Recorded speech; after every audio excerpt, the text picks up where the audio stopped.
Greetings, everyone. This is Conor from Dagora TV for another episode of the GnM Podcast, and I'm joined as always by my fellow co-host Nathan. Hello, how you doing? Good, I'm pretty decent. How's life? How's it going? Life is strange. Yeah, but Greg. Yeah, one-liner. So yeah, we were going to be covering quite a bit of stuff today, and we always start off with what you've been playing. But I think should we start with Devilian? Let's start with Devilian, yeah. Yeah, I think that's something we've both been playing, isn't it? Yeah, we got a code for the closed beta of Devilian, and we've been given permission to talk about what we played over the weekend. And Devilian, it's an MMO, isn't it? Yeah, it's a Korean MMO, and I did wonder why it was like anime. That puts a lot of things into perspective for me now. Yeah, we can talk about anything to do with gameplay. The only thing we're not allowed to talk about is the story of the game. So, how much would you say you played of it, Nathan? Well, let's see. I got the code on Saturday, and it went from Friday to Monday, didn't it? Yeah, it went to Monday. Yeah. Is that right? Yeah. Yeah. Last week. Correct. Yeah. Yeah. So I must have played about 5 hours, I think. Yeah. I think I played about 5 or 6. I'm pretty the same as you. Yeah. No, it's as you know, I'm not particularly fond of MMOs. Yeah. And I've never been into that whole kind of style of play. But with this one, it might have been because there were very few players on it. Yeah. Or it might have been because it seemed quite easy to pick up. Yeah, I got that. I thought it was quite easy. Yeah. I enjoyed it. I thought it was enjoyable. It's not something that I would, I think, maybe go out of my way if it was. I think is it paid when it comes out? I don't know. It's free to play. It's going to be free to play when it comes out, and I'm not sure how they're doing the business model. The way to get money yet. Yeah. I was looking around the other day just to see what it's going to be. It's definitely going to be free to play when it comes out. But it's probably going to have like an optional subscription. Like if you'll get like 20% bonus XP, things like that, and they'll have a cash shop in there, cosmetics. But to be honest, I think that's kind of the only way for MMOs in the Asian market to survive in the Western world nowadays.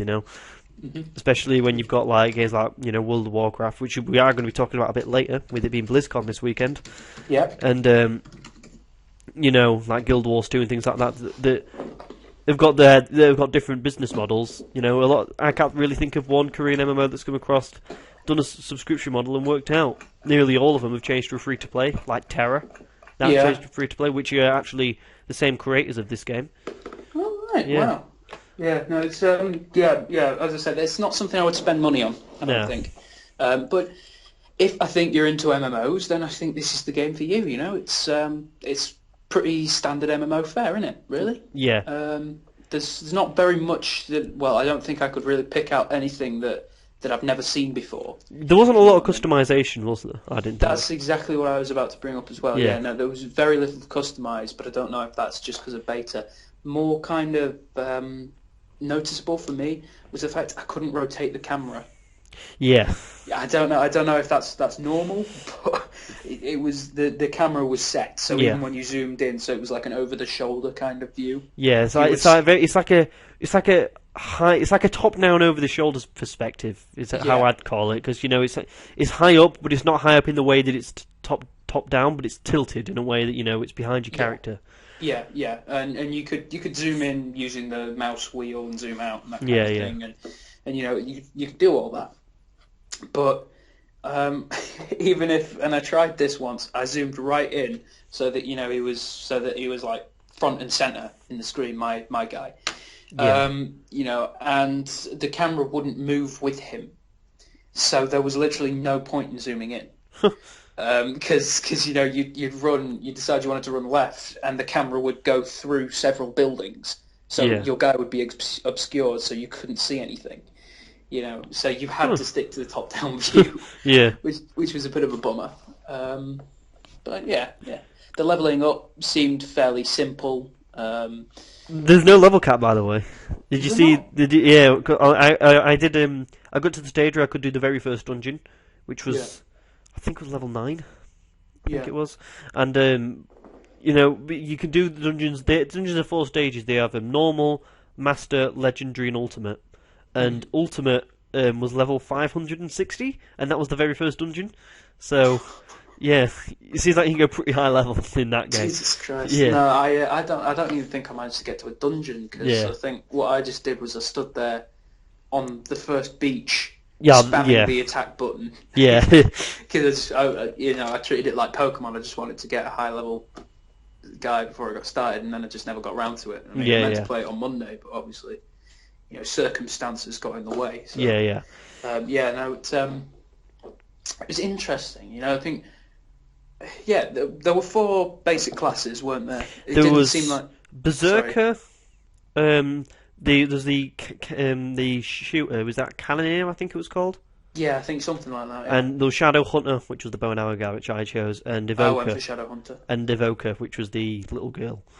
The classes are, I think, as well, quite restrictive in terms of customization because they've got Berserker and Shadow Striker or whatever it is for male and the other 2 for female. And I don't know if that's beta because I think they tend to add customization options later, don't they? Yeah, I confirm that they're locked. Yeah, wow, they're staying as they are. There's only going to be 4 classes in the game. Yeah, it's just. I think I don't know why they're gender locked personally, but it's interesting how they're doing it that way. But apparently from the stats that was released, they've had about roughly like 25% of the player base on each class. So it's if they wanted to split it, I think they kind of worked in that way. Yeah, no, fair enough. But yeah, the classes, they seem pretty, I think, well-rounded, I thought. Well-rounded, evenly matched, I was going to say. But well-rounded, totally. I found the class I was, the Shadow something or other. Shadow Hunter, Yeah, that was... I found they were very good with ranged attacks. Yeah. But I can imagine the Berserker was also, very good close combat, that kind of thing. Those kind of things you want to bear in mind. Build how you want to build. But again, as we said, the customization was very restrictive, wasn't it? Yeah. I didn't really get very far with it, but it seemed like it could be pretty decent. It had a kind of... I thought it was as a beta, and like this is just come out of alpha, so this is a game that's probably going to be about a year to 2 years away. MMO life like terms, from release, and there's going to be a few more betas which we're automatically in, so Wicked. we can play in them. But as a very the first stage of beta, it was very clean. Animations didn't really lag that often. That was very true. Yeah.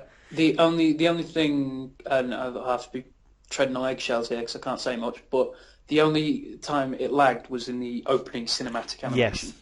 That was the only time it lagged, but I think that was probably down to the hardware I was using rather than the actual... No, it was lagging on everyone's, and it was just put in place literally days before the beta. That was... that wasn't in the alpha at all. So, but did you get to any bosses at all? Yeah, I think so. I got to one of the... what were those creatures on the beach called? Velesos or something like that. I can't really remember. Something like that. Yeah. Serpos or something like that. Yeah, I killed one of their bosses, I think. And I killed some of the bosses around the beach, that kind of thing. Yeah. Enemy respawn times. I was going to bring this up. It's insane. It's like every 2 seconds. Yeah, I know. Yeah, they need to turn that back. They need to turn that back.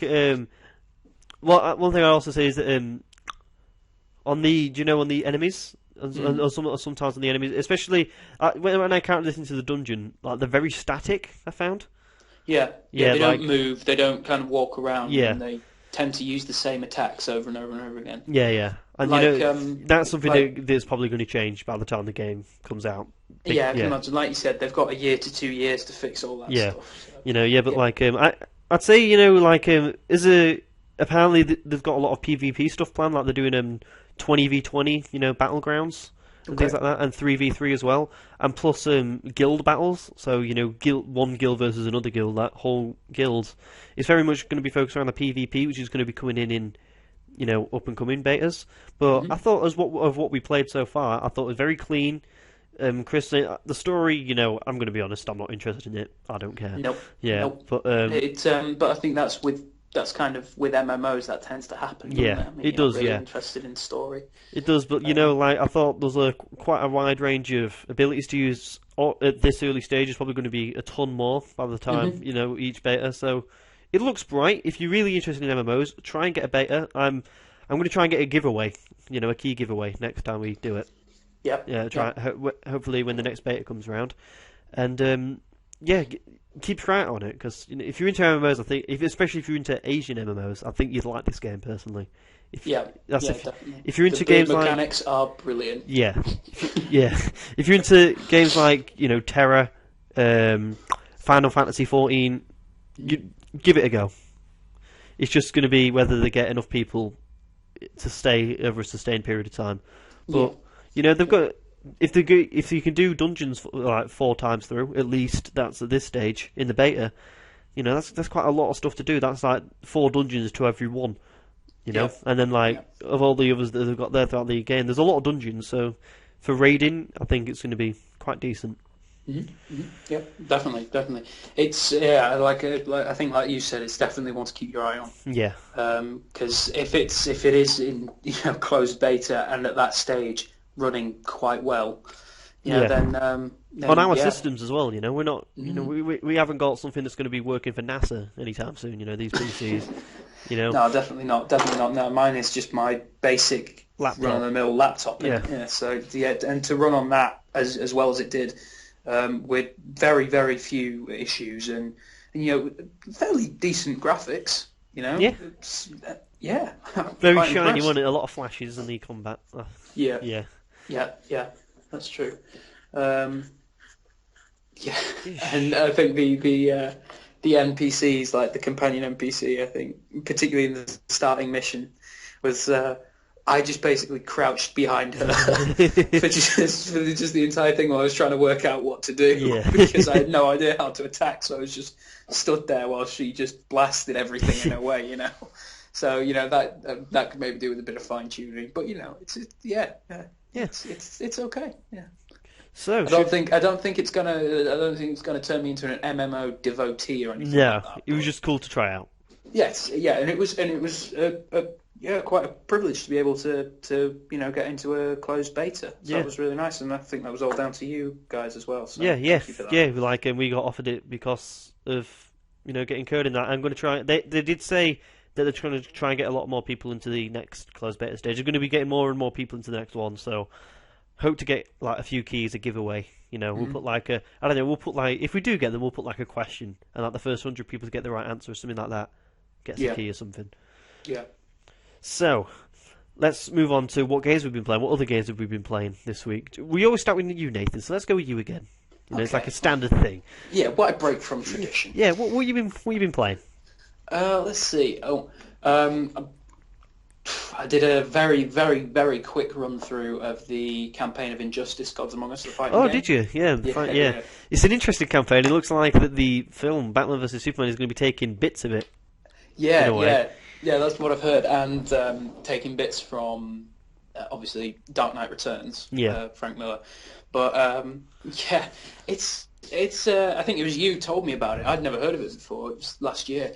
I got it probably about 6 months ago now. I got the Ultimate Edition, so I've got all DLCs, all costumes, all everything, so I've got, 6 extra fighters, you've got Martian Manhunter, Zatanna, Batgirl, General Zod, who is immense. Yeah. So powerful. Jesus. Lobo and Scorpion from the Mortal Kombat series. Yeah. It was also very powerful. And it's a lot of fun. It's a very simple fighting game, which is great for me because I'm not very good at them. I'm going to be honest here. Same with me. I'm dreadful at them. I'll tell you a quick story. I went to there's a gaming society at uni, at the university. I went once or twice because it's all people who play League of Legends there, and and I'm like, enjoy yourselves. But have fun. Yeah, but I went there once and there was a fighting game tournament thing, and it was like for Marvel vs. Capcom. I was like, sort of, I'll give it a go. And I sat down, and there was this tiny little, Chinese girl just sat down, And I was like, I think I can take you. She annihilated me. Like, I'm not joking. Like, I couldn't get a hit. Like, and I was like, have you ever played this game before? She was like, no. I was like, okay. No, that's what happened to me. I got my he was 9 years old at the time. My 9-year-old brother to sit down with me and play a round of Injustice, because it's really violent, but it's cartoon kind of violence. It's like ridiculous, with Doomsday's special being punching you through the earth and then back the other way, that kind of thing. It's stupid and it makes no sense, But it's great fun. And I got him to sit down with me, and I was there thinking, oh, I'm going to go as Nightwing. I'm going to annihilate him because I love Nightwing. I'm getting good with Nightwing. He goes as Doomsday. Exactly the same happened. Couldn't get a hit, and he was there doing all these insane combos and throwing me around the map. And I'm like, how are you doing this? Yeah. It's I think beginner's luck, but he seems to be good at it. But yeah, as I said, very very remarkably simple fighting game to pick up. Very easy to play, a lot of fun. The story, I warmed to the story because I thought initially it didn't feel. I thought the exact same. It takes a bit to get going, but once it gets going, I personally enjoyed the story. Once I got invested. Absolutely. I was the same, and I felt it very neatly avoided that whole kind of DC kind of fan base thing of who would win in a fight between so and so and so and so by, particularly who would win in a fight between Batman and Superman. Yeah. Because by not having Batman and Superman fight, just not making them fight, just leaving that out and letting other people who have wanted to play as them fight, and it does. To be fair, it does Superman really well. It does Superman a lot of justice because you've got him on the. He's as well as being the villain, he's also the savior in the end. Because it takes place, for those who don't know, in two parallel worlds that are existing alongside each other. In one world, the Joker tricks Superman into, I think, in some way blowing up Metropolis with Lois Lane and his unborn son inside. That drives Superman into murderous rage against the Joker, understandably. Yep. He then murders the Joker, about bloody time, in my opinion. But, and after that, Superman forms this new world order, a dictatorship, basically, in which he enforces justice. And as a result, crime, war, all that kind of thing, that diminishes. And so Ares, the god of war in the Wonder Woman series, is famished, Anyway, that's by the by. And in the other universe, the Earth 1 universe, the one that, comic book fans are usually treated to, they manage to stop it and, it just goes on as normal. Now, a certain group of the Justice League, I think Wonder Woman, Green Arrow, Green Lantern, and Batman, get dragged into the Earth 2 universe with Superman as a tyrannical dictator, and they're forced to, help protect the people of the world from Superman and bring down Superman's regime with the help of the Earth 2 Batman. And it's very interesting. It goes from there, and in the end, they work out that the only way to really stop Superman is to get a Superman of their own. So they manage to bring Superman from their Earth 1 through, and you have to fight Superman as Superman, which is very, very fun, very interesting, and that's a great way to end it as well, because you have Superman all the way along, very powerful, but also there's a kind of cocky edge to him, which is very funny, quite endearing. There's some of his when you get into the clashes, he goes, I think it's one of the fights. It's Aquaman. He's fighting Aquaman, who is insanely OP. I think you'll be pleased to hear Aquaman's your favourite, isn't it? So, when you told me Aquaman was your favourite superhero, I think I looked at you like you'd just fallen from Mars. I was like, he was like, what the hell is this guy? He was like, why is he favourite? I was like, he gets a lot of shit. I can relate. No, to be fair, he is insanely powerful in Injustice, and he's a very, very good fighter. But he's fun to play as well. I thought some of his abilities were hilarious. His throw animation is to trip the enemy up, stab him with his trident, and zap him with lightning. His special is fantastic. That one, and I love the Batmobile one. Yeah, Batman. Yeah, Batman Specialist comes out of nowhere. Yeah, yeah, straight from left field. It's just Batman Specialist to backflip over the Batcar and the Batmobile as it's driving underneath them and run over their opponent, which is hilarious. Anyway, Superman, when they get into clashes, which are always fun to do, they run at each other and, there's an explosion and it's a wager, basically. And they both banter with one another. And Aquaman goes, "What makes you think you can win?" And Superman just goes, "'Cause I'm Superman." Just flies out. It's great. Superman, it's done really well, actually. They move away from this kind of persona of him being like this holier than thou blue Boy Scout. He's pretty cool in Injustice, and also they get around the fact that it seems stupid and frankly ludicrous that Green Arrow, say, could defeat Superman by introducing this idea of the Kryptonian pill, I think it's called. So whenever they take this pill, they get limited Kryptonian powers, which includes strength, basically, which comes in very handy because very often you send opponents flying through buildings and things like that, which is always fun to watch. That was a lot of fun. The campaign is not very long. It's got probably about, I suppose, 2 hours of game time, maybe. There's a lot of cutscenes. Retries and restarts. It's mainly the cinematics you're in it for, I think, which are very good, they're entertaining. Sorry? They're entertaining. Yeah, they are. Yeah, they intersperse some of the fights with quick time events, which sometimes seem a bit stupid. I mean, I thought the one with Bane when you throw in the batarangs at him. That one's that one's good. The one with Joker throwing the playing cards at Nightwing. The worst one is probably Superman as he's zapping cars that are flying through the air, and you kind of forget as you're doing it, well, he's zapping and blowing up all these cars. There are people in those cars. Those people have just been obliterated. So they do that, and then sometimes it's a bit silly, but it's a good way to break up the game, I think. So campaign is not very long, but it took me overall to complete. It took me about 5 hours. Including cinematics. It took me about that. I had it done in one sitting. That's. But I suppose that's not really the main feature of the game. I suppose the main feature is probably classic battles, which is, you pitted against 10 in a row, heroes or villains, or enemies, I suppose you call them. And there's so many different game modes to try, so many different unlockables, so many different suits, characters, particularly with the Ultimate Edition. And the fighters have very varied, surprisingly varied fighting styles. I mean, they have lots of different ways of doing doing different things. So that's great. There are some that I just can't work out how to use properly, like Zatanna. Zatanna is when I fight using Zatanna, she will almost always lose.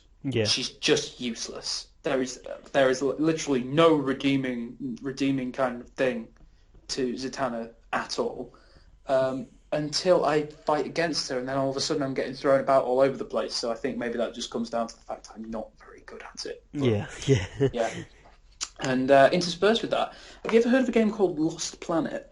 Lost Planet? I've heard the name. I've heard the name. I put this up about 2 years ago now. In fact, I got it for a birthday present. I'd never heard of it myself. It's a Capcom game. It's a third-person shooter. I was playing this Lost Planet 2. I've never really played Lost Planet 1. The first one was... three? There's three of them, I believe. There is three, yeah. The third one was a real letdown. Still all right, but real letdown.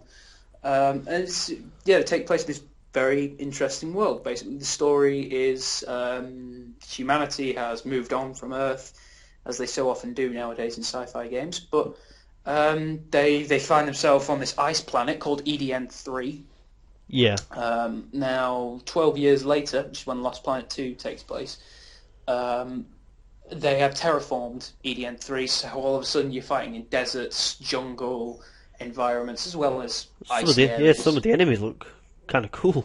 Yeah. Now there, I think you're probably looking at the acrids, but the acrid are these insect-like enemies. But you also find yourself fighting humans as well, and vehicles, and yeah, it's one of those that when you play it, you think, I don't know why this game is good, but I really like it. Yeah. You know, it's the controls are quite restrictive sometimes. It's, you know, the shooting mechanics. The shooting is great, but the controls are really odd. I mean, you have to press up on the D-pad to zoom in. That is strange. Yeah. Yeah, and in order to combat roll, you have to crouch and then press A, because if you press A normally, you'll jump, and you have to press X to use a grapple hook, which is a great addition because you can just string yourself from the ceiling, just lower yourself down and shoot stuff. Yeah. Which, while still attached to this grapple hook, which is so much fun. And you know, the missions are very short. It's designed to be played online with 3 other players. You know, and I can imagine, obviously, as I've said so many times before, I'm an antisocial gamer, so I don't like playing with other people. And the split screen is not very good. You know, I was just watching someone try and use that hug dude talking about and just get failing with it. And it's really fun, and it's a really good game. It's designed to be played, I think, in 5 teams of 4, and you go from mission to mission to mission, and there are these sandbox missions. So you have an objective to complete, and you complete it. Yeah. And and you complete it any way you can. You know, you split up. Very often you'll find yourself with 4 objectives, so someone can take an objective each. And the story isn't really all there. I mean, I think maybe because I played Lost Planet 2 first, you know, I really didn't understand what was going on. No. And you switch from several different perspectives, meaning that your guy, whoever you're playing as in that particular moment, can die at any point, you know. But in the end, you know, if you can pick up what's going on, you know, you can in the end create what is a really good story where it all comes together really well. While I've got you, YouTube, if you can, the Lost Planet 2 Red Eye boss fight, because that thing is huge and it is the hardest boss. Like in the game, you do have these boss fights as you go along, and they're all very difficult. They're all very challenging. They look massive. Yeah, and it's like that. It's really good, you know. And the way they get around having these massive, fuck. The way they get around having these massive enemies is by making the levels really small. And once you can get used to that, then it's a great game. And I would highly recommend it, actually. So, you know, that surprises me to say that, but yeah, I would highly recommend it, actually. Jeez, that thing's terrifying. Christ. Yeah, I know, it is. Yeah. It's it's honestly, it's the hardest thing, because at the end of the boss fight, it will turn around, and you know you're on this. I don't know which one you're watching, because I think there's 2, but it's that giant. There's a giant cannon. Yeah. That's what I'm watching now. Yeah. Yeah, you have to turn that cannon while this thing is approaching you with its mouth open and clawing everything inside. And if you don't do that, you are going to get eaten, and you will have to start the entire mission again, which involves climbing across a train and killing enemies as you go. So, you know, I can imagine that actually killing these, though, at the end is extremely satisfying. Oh yeah. There's so many different ways to do it. I mean, in I think one of the earlier missions, you're still playing as snow pirates by that point, but you can actually. You can climb on its back and shoot it from there using your grapple hook. You can actually run inside it. You can get inside its mouth. Yeah. And shoot its heart from the inside. You know, because these things are huge. So there are so many different ways you can do it, and it's and it's all happening in real time, obviously, because it has to, because you know you're supposed to be playing online matches. So I would highly recommend it. I think you might actually enjoy it. So anyway, that's it. It's interesting, anyway. Yeah. Anything else you've been playing? No, that's it. That's it, pretty much. I'll just say that the reason how I started playing Injustice was I got it for the free game of the month on PlayStation Plus. Oh, really? Yeah, it was the free game for 1 month. Yeah. I can imagine it's easy to play on PlayStation than it is on Xbox, because on the Xbox you have that weird D-pad, but you do get used to it. Yeah. But yeah, it was. You know, I think it's going to be pretty similar. It was just like a remastered, upgraded edition. But yeah, let's talk about what I've been playing, and I replayed Until Dawn. Oh, really? This week. And did you save everyone? Yeah, everyone. But well, this time I played it in a group of people. Awesome. So there was like I actually played it with my sister and my mum. Because I was like, I come back, she was like, oh, just find something to do with my friend. The reason I played it before is because my friend has it, so I took it back and we played it. Yeah. And I didn't give him any inclination in the story or anything like that. Didn't give him any clue, and I was just like, play it along for the ride, and we'll see if you figure it out.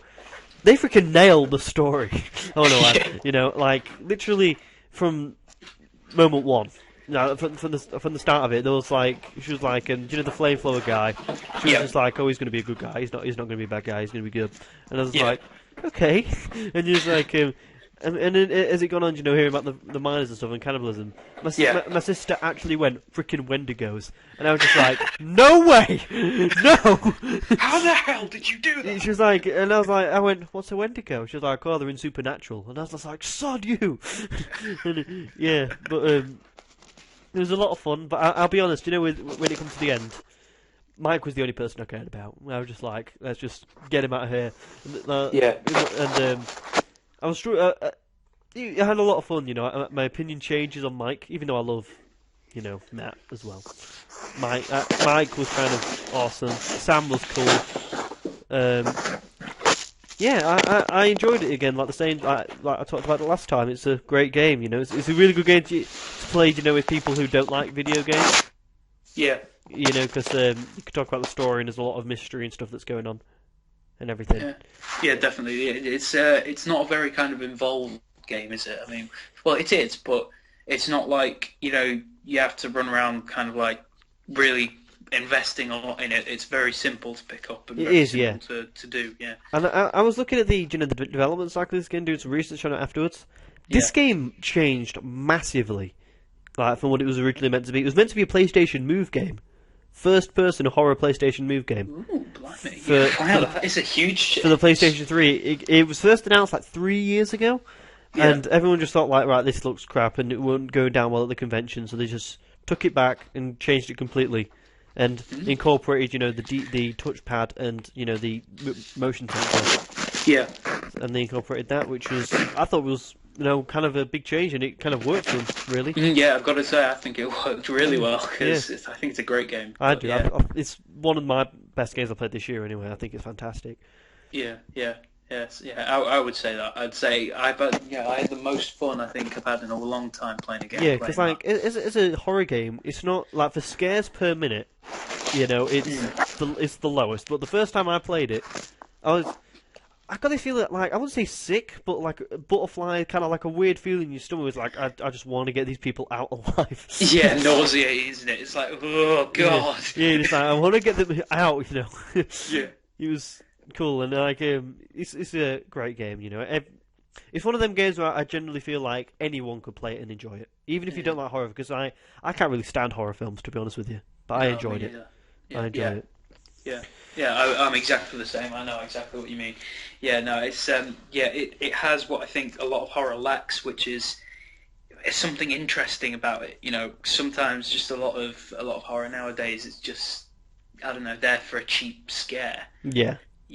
Whereas this scares you because it's really kind of intense and quite interesting, and the characters are off doing different things and different scary things, because so much could be happening. You watch Josh get ripped in half by a giant saw blade, but then that Jess has just had a jaw ripped out by some kind of supernatural creature. So you're like, what the hell is going on? Yeah, and the funniest part of the whole thing when we played it was my mum's theory, because when you walk after Josh has been supposedly killed. Yeah. Because they had a theory that Josh was going to be the guy fucking everything up, which was right, It felt like he was right from the start. It was, fair. But anyway, we was walking down and we went through, and then they saw the pig's head, and I was like, "Clue, pig's head, mystery man." I heard my mum go, "Oh shit!" And I just like crapped myself because it startled me. And I was like, "What?" And he was like, "You use the pig's body to fill the body of intestines and stuff and stay alive." And I was just thinking to myself, "Just stop fucking nailing the game. Stop doing this." Yeah. But it was fun to play, and like I don't know how they got it right, like from the off, like literally. They just nailed the game, and like it was like the last few hours. They were just like, "We know what's happened. You know, we don't need to find any more clues. We know it."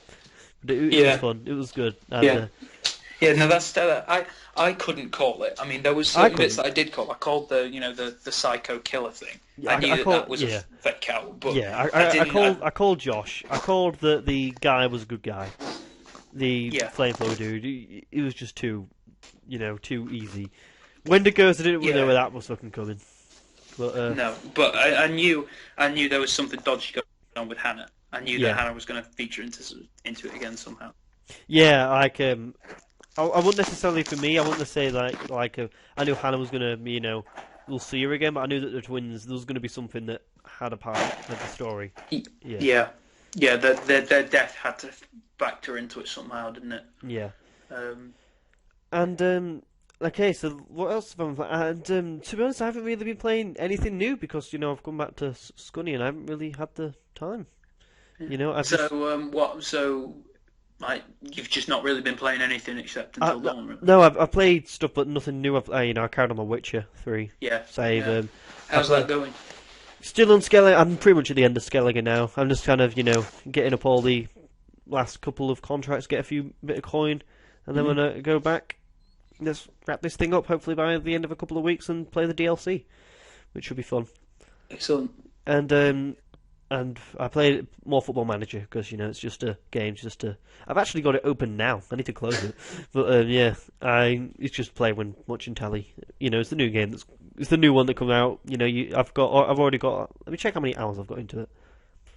I think I've got it's definitely above 30. Like the amount of hours I've got, and the game's only been out a week. It's just easy to watch when you're watching telly or watching a film. Yeah, you can just play it because it doesn't take any attention at all. Yeah, and you can just kind of leave it on while you're doing something. Exactly. Yeah. 32 hours is what I've got. Yeah, no, I get that. I get that. I know what you mean. It's like one of those kind of. It's like a freemium game, basically, isn't it? It's like you're waiting around for people to finish jobs and that kind of thing. And while you're doing that, you go off and do something. And I know what you mean. Yeah, okay. Okay, so let's go into the news topics, and we've actually got quite a bit of interesting stuff to talk about this week. But first of all, we should talk about that kind of little thing. I think that a few people asked about. Well, the indie game that Todd Howard started on Kickstarter. Oh yeah. The Fallout 4. Yeah. It's 4 days away. It's 4 days away now, as the time of this podcast is going out. Yep. And we've got quite a lot of questions, didn't we, Nathan? We got talk about few. Fallout. What do you think of the Fallout gameplay leaks? All the leaks of Fallout. What do you think? God, get a hold of yourselves. Of course, we're going to talk about Fallout. So, Fallout 4, Nathan. It feels strange that it's this close. It does. The thing is, I don't know, 5-6 years ago, all this would go over my head. People talking about Fallout or Skyrim or whatever. All this would go over my head. But now that I'm in it, I'm like, how do people not know about this? Yeah. This is big. Fallout, people. Fallout is coming out in just 4 days. It's 4 days away. I'm seeing in my subscription feed on YouTube, Fallout 4 news, Fallout 4 news, Fallout 4 news, unboxing Pip-Boy edition. Yeah, all I'm seeing on the internet, all I've seen this last week and probably for the next month is Fallout. Yeah, It's been insane. Leaks. I saw that. Did you see the gameplay leak of him walking across the map? I have seen bits of it. I didn't actually get to see the full thing. I didn't see the full thing. There's been a lot of takedown issues everywhere. So but it was cool to see the different weather effects in different areas. Finally in a Bethesda game at vanilla, because the annoying thing about Skyrim was every time you went to Falkreath it was raining. Every time you went to Dawnstar it was snowing. And that's when you got the mod to fix it, and now you don't need that. It just does it automatically, which is great. Have you seen the launch trailer for Fallout? Yeah, I did. Yeah. Yeah, it's it's pretty good. Yeah, I'll be honest. My favourite trailer is the Wanderer one. Do you know that is great. The Wanderer one is fantastic. This launch trailer, it felt more like, I don't know. It still doesn't kind of sit right with me. I know I'll get used to it, but it doesn't sit right with me that your character's talking. I'm going to be honest. I was going to say that exact same thing. Yeah, I was going to say that. Like the last trailer, I was like, when I watched it, people were like so excited for that. I'll be honest, I was more hyped from the trailers when he wasn't talking. Personally, like I don't know. I think the biggest thing about it for me is actually seeing your character's lips move. It just doesn't look right to me, you know. And like Bethesda faces. You know, faces they've always been a bit strange in Bethesda games, and even in this they've always been a bit quirky. They've always been a bit, precious. Yeah, and and seeing the lip movements kind of being, a bit out of time, with the speech. This last trailer didn't really get me excited, but the Wanderer trailer, like just the song and like the little wink to Bethesda fans of him shooting the chicken. That was hilarious. I was just like, every time I see that trailer on YouTube advert, I watch the full thing because I think it's quality. I think it's a great trailer. No, I have to do the same because you're right.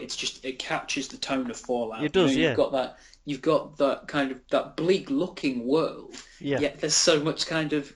It sounds like a weird thing, but like there's kind of like this weird kind of joy in the song, if you know what I mean. Yeah. The way this guy's moving, and it's like you kind of smile because you're like, yeah, okay, this is the post-apocalypse, but you can guarantee I'm gonna have a damn fun time. Yeah. This is gonna be epic. Yeah, I was just watching it and I was just thinking, like, when I pick this game up eventually, it's gonna be a lot of fun. The music in that trailer is just, and it captures, like I said, Fallout perfectly because you got this old and new, and it sounds just like the kind of thing you would hear when you turn on your Pip-Boy radio. Yeah. So, yeah. Honestly, that was a better kind of hype thing for me than the launch trailer. Yeah. But, the launch trailer I thought was still good. Oh yeah. But, just not as good. No, definitely not. Okay. Definitely not. Let's talk about the main. I'd say the main point about Fallout over the last week, and it's been about the graphics. Yeah, now this has been confusing. I still think they look really good. I do. I think the game looks beautiful. Granted, it doesn't look as good as The Witcher, Nope. graphics-wise, and it doesn't look as good as, say, The Order 1886. But nothing looks as good as The Order 1886. Nothing will ever look as like the balloon moves. Yeah, it's beautiful. Zip line down it moves. Yeah, it's beautiful. But graphics. In a game like this, they just need to be good enough in the way that you can look at a vista and go, "My God, that looks beautiful." Mm-hmm. And they nailed that in 2006 with Oblivion. Still to this day, I'd say. I said to you, I personally think the vistas in Oblivion look better than Skyrim because of all the colour. And yeah, absolutely. Absolutely. Every time that they've shown a vista in the screenshots, the ultra screenshots, or even just the general trailer, I've just looked at it and gone like, wow, it looks beautiful. I cannot wait to explore that. Yeah, they've succeeded in making a pretty post-apocalypse. Yeah. I mean, even in New Vegas, there was a kind of eerie kind of. So there was kind of an eerie beauty about seeing. I think that's New Vegas Strip. I think that's the perfect way to describe the whole Fallout series. Eerie beauty. I know a lot of people felt that was lacking slightly in Fallout 3. But it's nice to see that they have kind of got a kind of they've captured the eerie beauty. You're looking at these bombed out buildings. We've also got a blue sky and really pretty trees, and you are drawn to it. You kind of, I wonder what's in that building. I wonder what's behind those trees. I wonder what's over that hill. Yeah. You're drawn to it in a way that I think Bethesda games have just really succeeded in doing. Yeah, I know that a lot of people have had something to say about the size of the map, though. Did you hear about that? I've heard comments. Apparently it's only 11 minutes to traverse from end to end. That's the video from from him. It was him going end to end, but he was legging it, walking, and like there was loads of stuff that he went past, like. And I'll be honest, like he went from like corner to corner. He didn't go through the city or anything. He went through literally the edge of the city. Right. Like it seems like the map seems smaller than Skyrim to me. Yeah. But it's very dense. Yeah, that's what I was about to say. I think the map is going to be dense. Yeah. I think that's what will make it different, because I think all those buildings that he was probably skipping, you don't need a loading screen to go in there. Nope. And he didn't even go in. He didn't like there's city and there's different parts of the city as well. Like the Star City, which is inside a baseball stadium, which is inside Fairway Park. There's a lot that he missed out. So don't be worried. It doesn't. And at the end of the day, it doesn't matter. It could be the biggest map in the world, but that doesn't mean it's going to be interesting. Yeah. If it's a big map but there's nothing to do on it, what's the point? Mm-hmm. I go back to we were talking about Lost Planet earlier. Lost Planet 3 tried to be open world, and they had big areas to explore in this huge utility rig thing. There was nothing in them. Yeah. So what was the point in going out? What was the point in going out and seeing these? Yeah, very nice landscapes. But what was the point in going out and seeing? With Fallout, it's a really interactive world. It's a world you feel you're a part of. Yeah. And I think, that's something that's to be said for all really, really, I think, anyway, in my opinion, open world games that I really like, and I'm talking Assassin's Creed 1 and 2 here, and Brotherhood. You feel like you're a part of the world. Yeah, I mean, definitely. when you're running around in Assassin's Creed 1 and 2, you've got people shouting at you to slow down or to get out of their way or to stop climbing or, whatever, because you're being an idiot or something like that. And in Skyrim, you'll have people saying hello to you as you're walking past or yelling at you. You go into a city, you see people, buying stuff from the market and things. It feels alive. It's not static. Yeah. And there might be the times when you see people in the same places as they were the day before. But they're not there. They're not in the exact same place if you go there in the middle of the night. They've gone to bed. Yeah. And that was one of the first things I had to learn from you, wasn't it? When I came in to college, the first night I'd been playing Oblivion. I've been up pretty much all night, and that was when you first got me into Elder Scrolls. I said, yeah, but I can't find anyone. Hang on a minute, the phone's ringing. I'll get it in a minute. I said, I can't find anyone to speak to, and he was just like, people do have lives in that game. Yeah. You were saying, these people have lives. No, it's a kind of interactive world. Talk to someone, and they will say something unique that fits in with their character and who they are. And if you have an Elder Scrolls or you can just Google the name of their character and you can say on who they are and what they do and why they do what they do, and you feel drawn to it. You feel like like on Skyrim.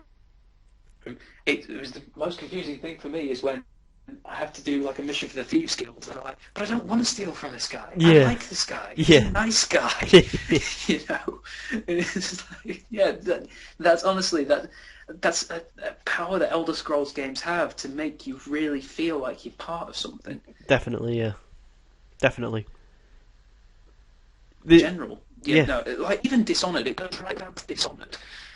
That's not an open world game, but even so, the people are real, in a sense, in that game, and that more than anything, not the map size, not the graphic quality, not the gameplay. That's what I'm looking forward to about Fallout, and I'm adamant that is what Bethesda will deliver. Yep, because they know how to. You've hit the nail on the head of why I love Bethesda games. It's not the characters. It's not. The characters are part of it. It's not necessarily the quest. It's not the weapons. It's not the combat. It's not the the graphics or anything. It's the world that they create. And that includes the lore.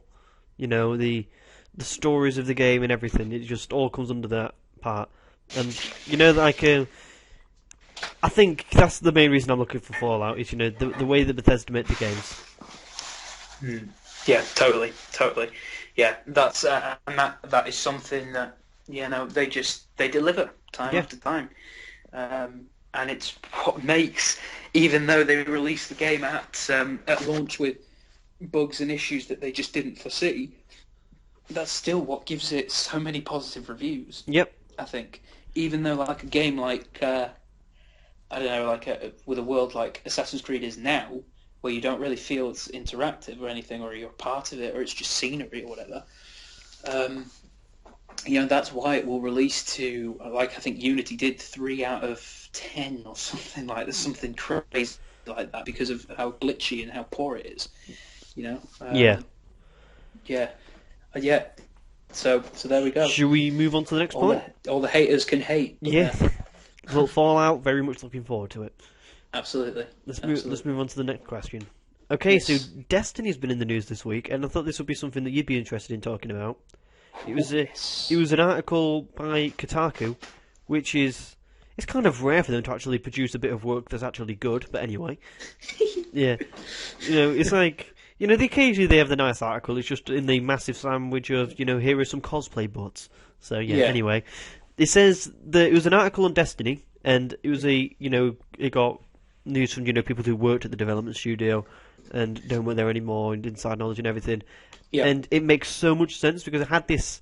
Basically, the long and short of it is that it had this massive story planned, of lore and the world and everything, and it was incredibly diverse and, plot changes and everything, but it was scrapped a year before the game came out because we'll call them the suits, like the publisher company, said it was too complicated and stupid. Yeah. Yeah.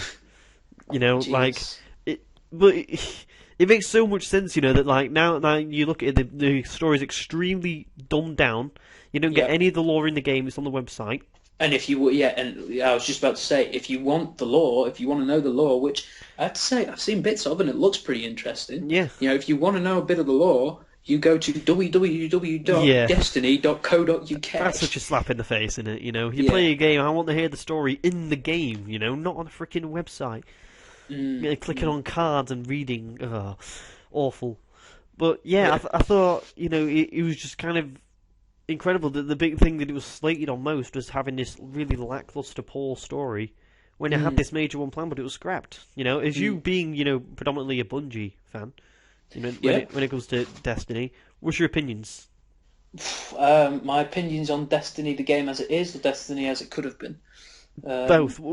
Is it at the minute? Quickly, as it is at the minute. What it is at the minute, I can't get my head around. It looks like a decent shooter and it looks pretty enough, but I'm a gamer because I enjoy worlds and I enjoy stories, and I love getting a little bit of insight into just what people think, the writers think, and Destiny. Instead, what you get is, so you're enjoying the shooting experience, pay another £60 and you can continue your shooting experience.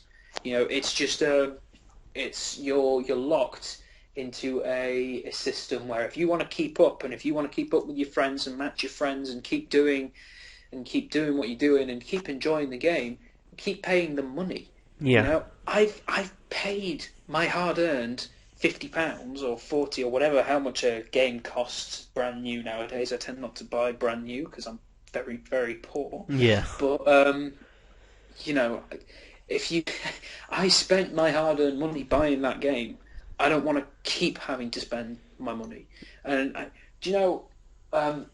one of our this stunned me, but one of our teachers at college was a gamer, right? I don't know if you remember Tony.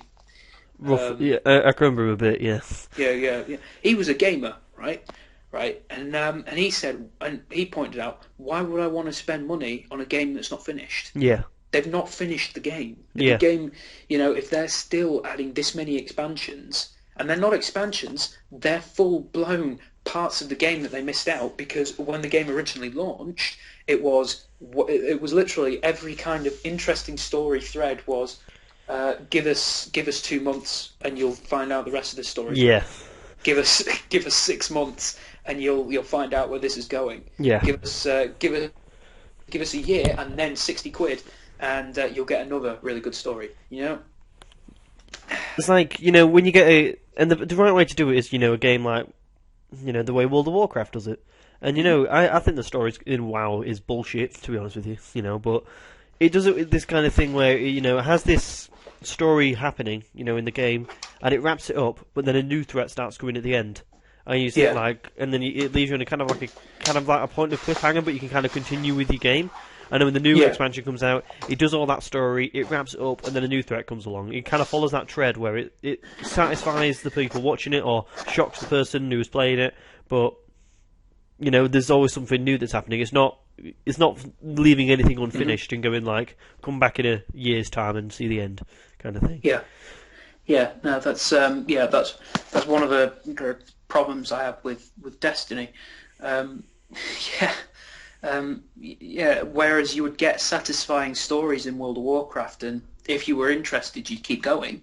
You could spend a little bit more money, and because it was subscription based, you'd get the game. You'd pay an original fee, but you'd get the game, and then you had ultimate control as to whether you kept going. Yeah. And you wouldn't have had to, I don't think anyway, pay much extra for extra expansions and things like that. Whereas if you fall behind on a Destiny update, you're locked out. Yeah. Everybody else has moved on. You can't play with anyone else. Yeah. Because, well, you can. I mean, there's nothing like restricting you in terms of, I think, like software, but it's in terms of you can't keep up. Yeah. They introduce all these new weapons, but they're all paid. They're all part of the newest expansion. And I just don't like that. I don't like the idea that Destiny feels like I'm just throwing my money at them. Yeah. And in the hopes that eventually I'll get something that I enjoy. The matchmaking in it, if you want to talk online, is shoddy at best. I mean, they pair you up with people who are much higher level, and there's no kind of balancing in terms of weapons power. So I can be, and as I think I was playing on my cousin's level 39, I think, profile, and I was going up against level 40s, level 50s. I'm probably massaging the figures because I don't know Destiny very well, but there was a significant gap between my level and the other player's level, and as a result, I couldn't get a word in edgeways.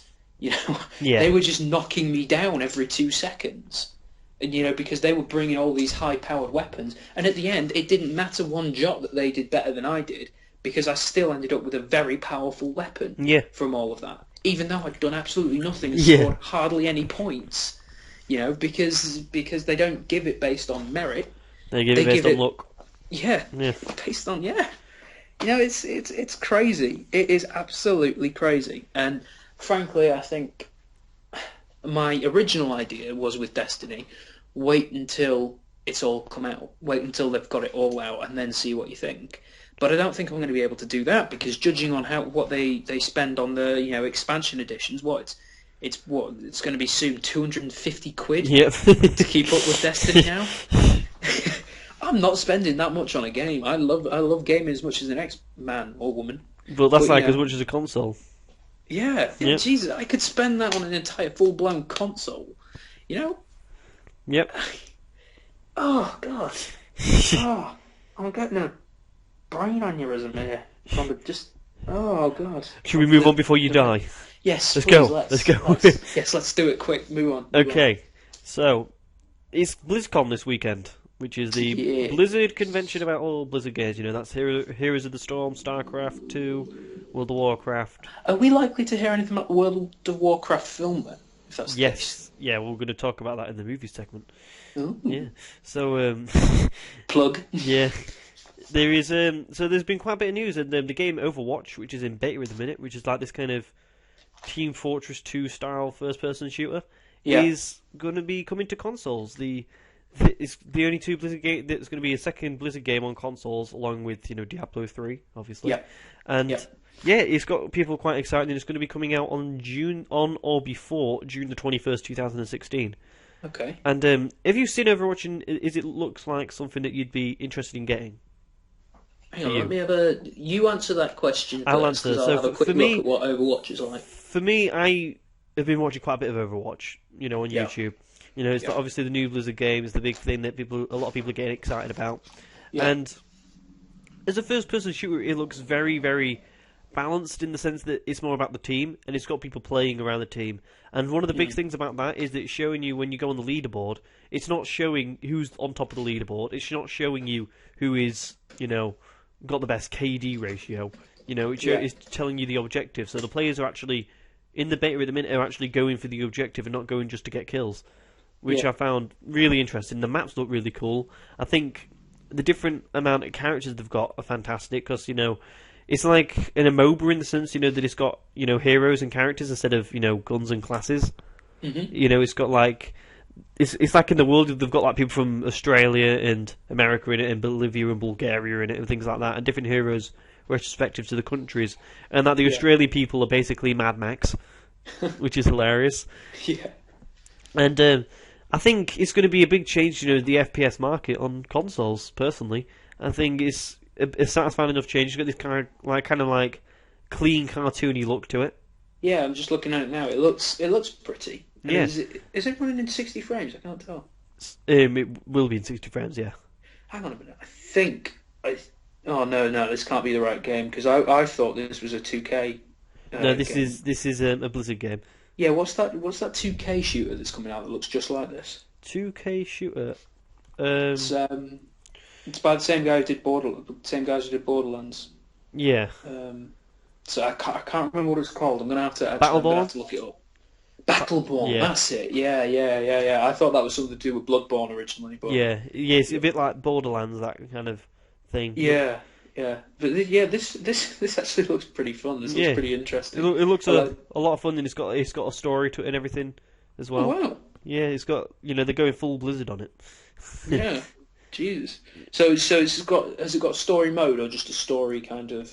I'm not sure yet. The only thing I know is it's in very much closed beta stage at the minute. And the people that are in it are the lucky small percentage of the people that signed up, and friends of the development company, and that is also like the big YouTubers that have been co-heats with Blizzard for a long time.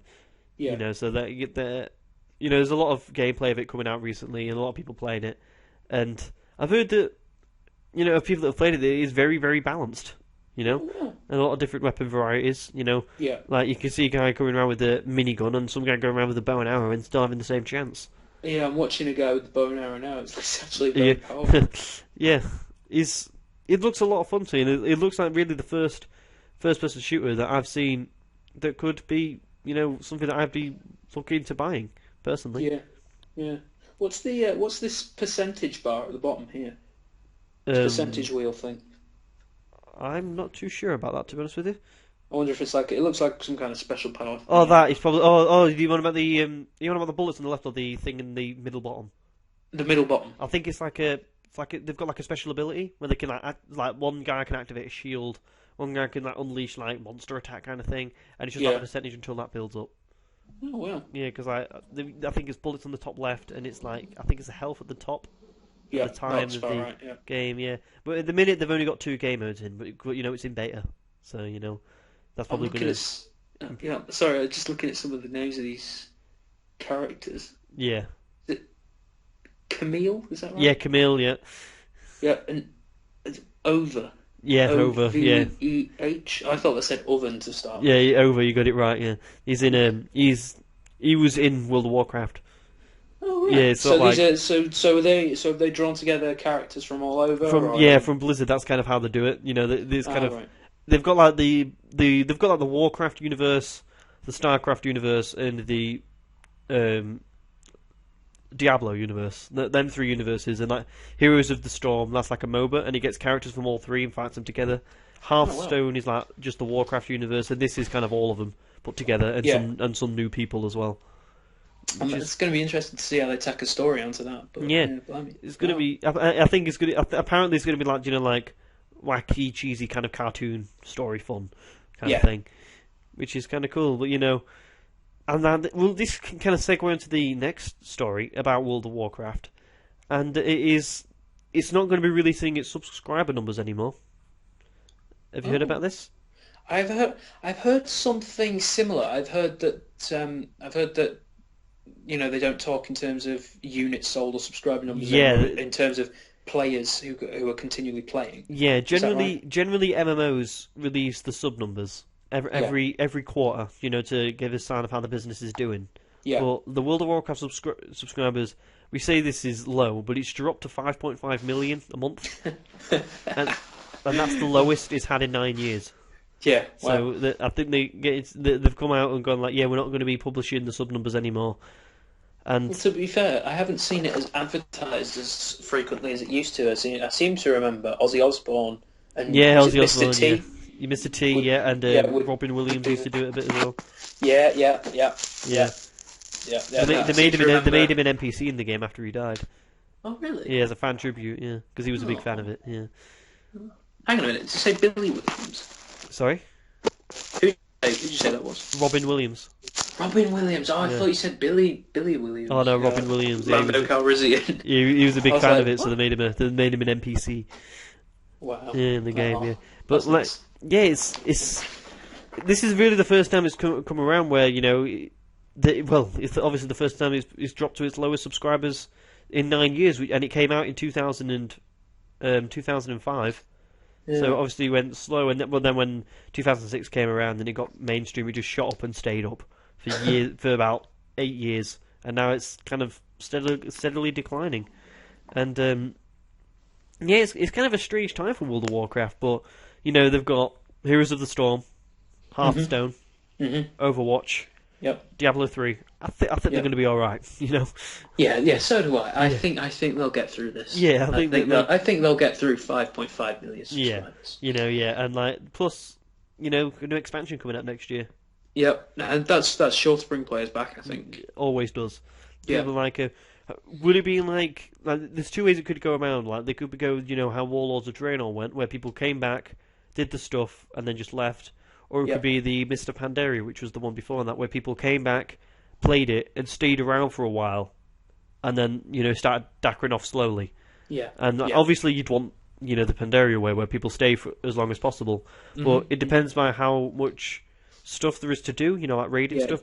It depends how much they change the game, I suppose. Yeah, it does. Yeah. And it's going to be interesting to see. And the release date for that has been leaked, and it's going to be September 21st, 2016. Oh, excellent. So about 11 months from now, 10 months from now. Yeah, there's always... It generally seems like there's an expansion every 2 years. All right. There was rumours that this one was going to be coming out before the end of the year, because it was announced a few months ago. Because normally it's announced like a few months before it comes out, really. But they've announced it pretty early this time for some reason. I don't know why. Well, if that's the case, then I suppose we could imagine that there's going to be a lot different. They're doing something very different this time. Well, they're bringing back characters that you've killed before in the game, like Illidan. Like I remember looting Illidan specifically at the end of Cataclysm. I remember looting him. I looted his corpse. Looted him. I got coins, I got experience, and I got a sword off of him. And now he's back. I wonder if they'll bring that up. Like he'll just turn to you and you'll go, "Give me back my sword." Yeah. God, but it's the people who are really into World of Warcraft lore have been pissed off with WoW over these past couple of expansions, because they've kind of got to the point where they're frightened to go into new stuff, and they just keep they keep bringing back old characters when they should just grab the bull by the horns and just go for it. They can't really do much wrong now.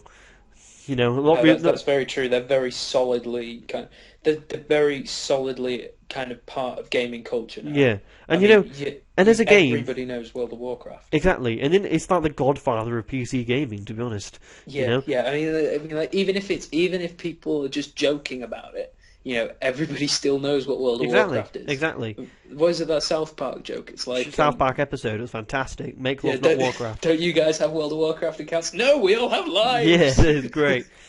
Great.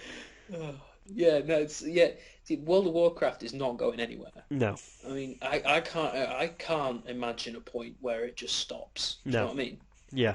I can't imagine that. Like I said this to you last week, I found it crazy how it's 10 years after it came out, yet it's still the most relevant MMO today.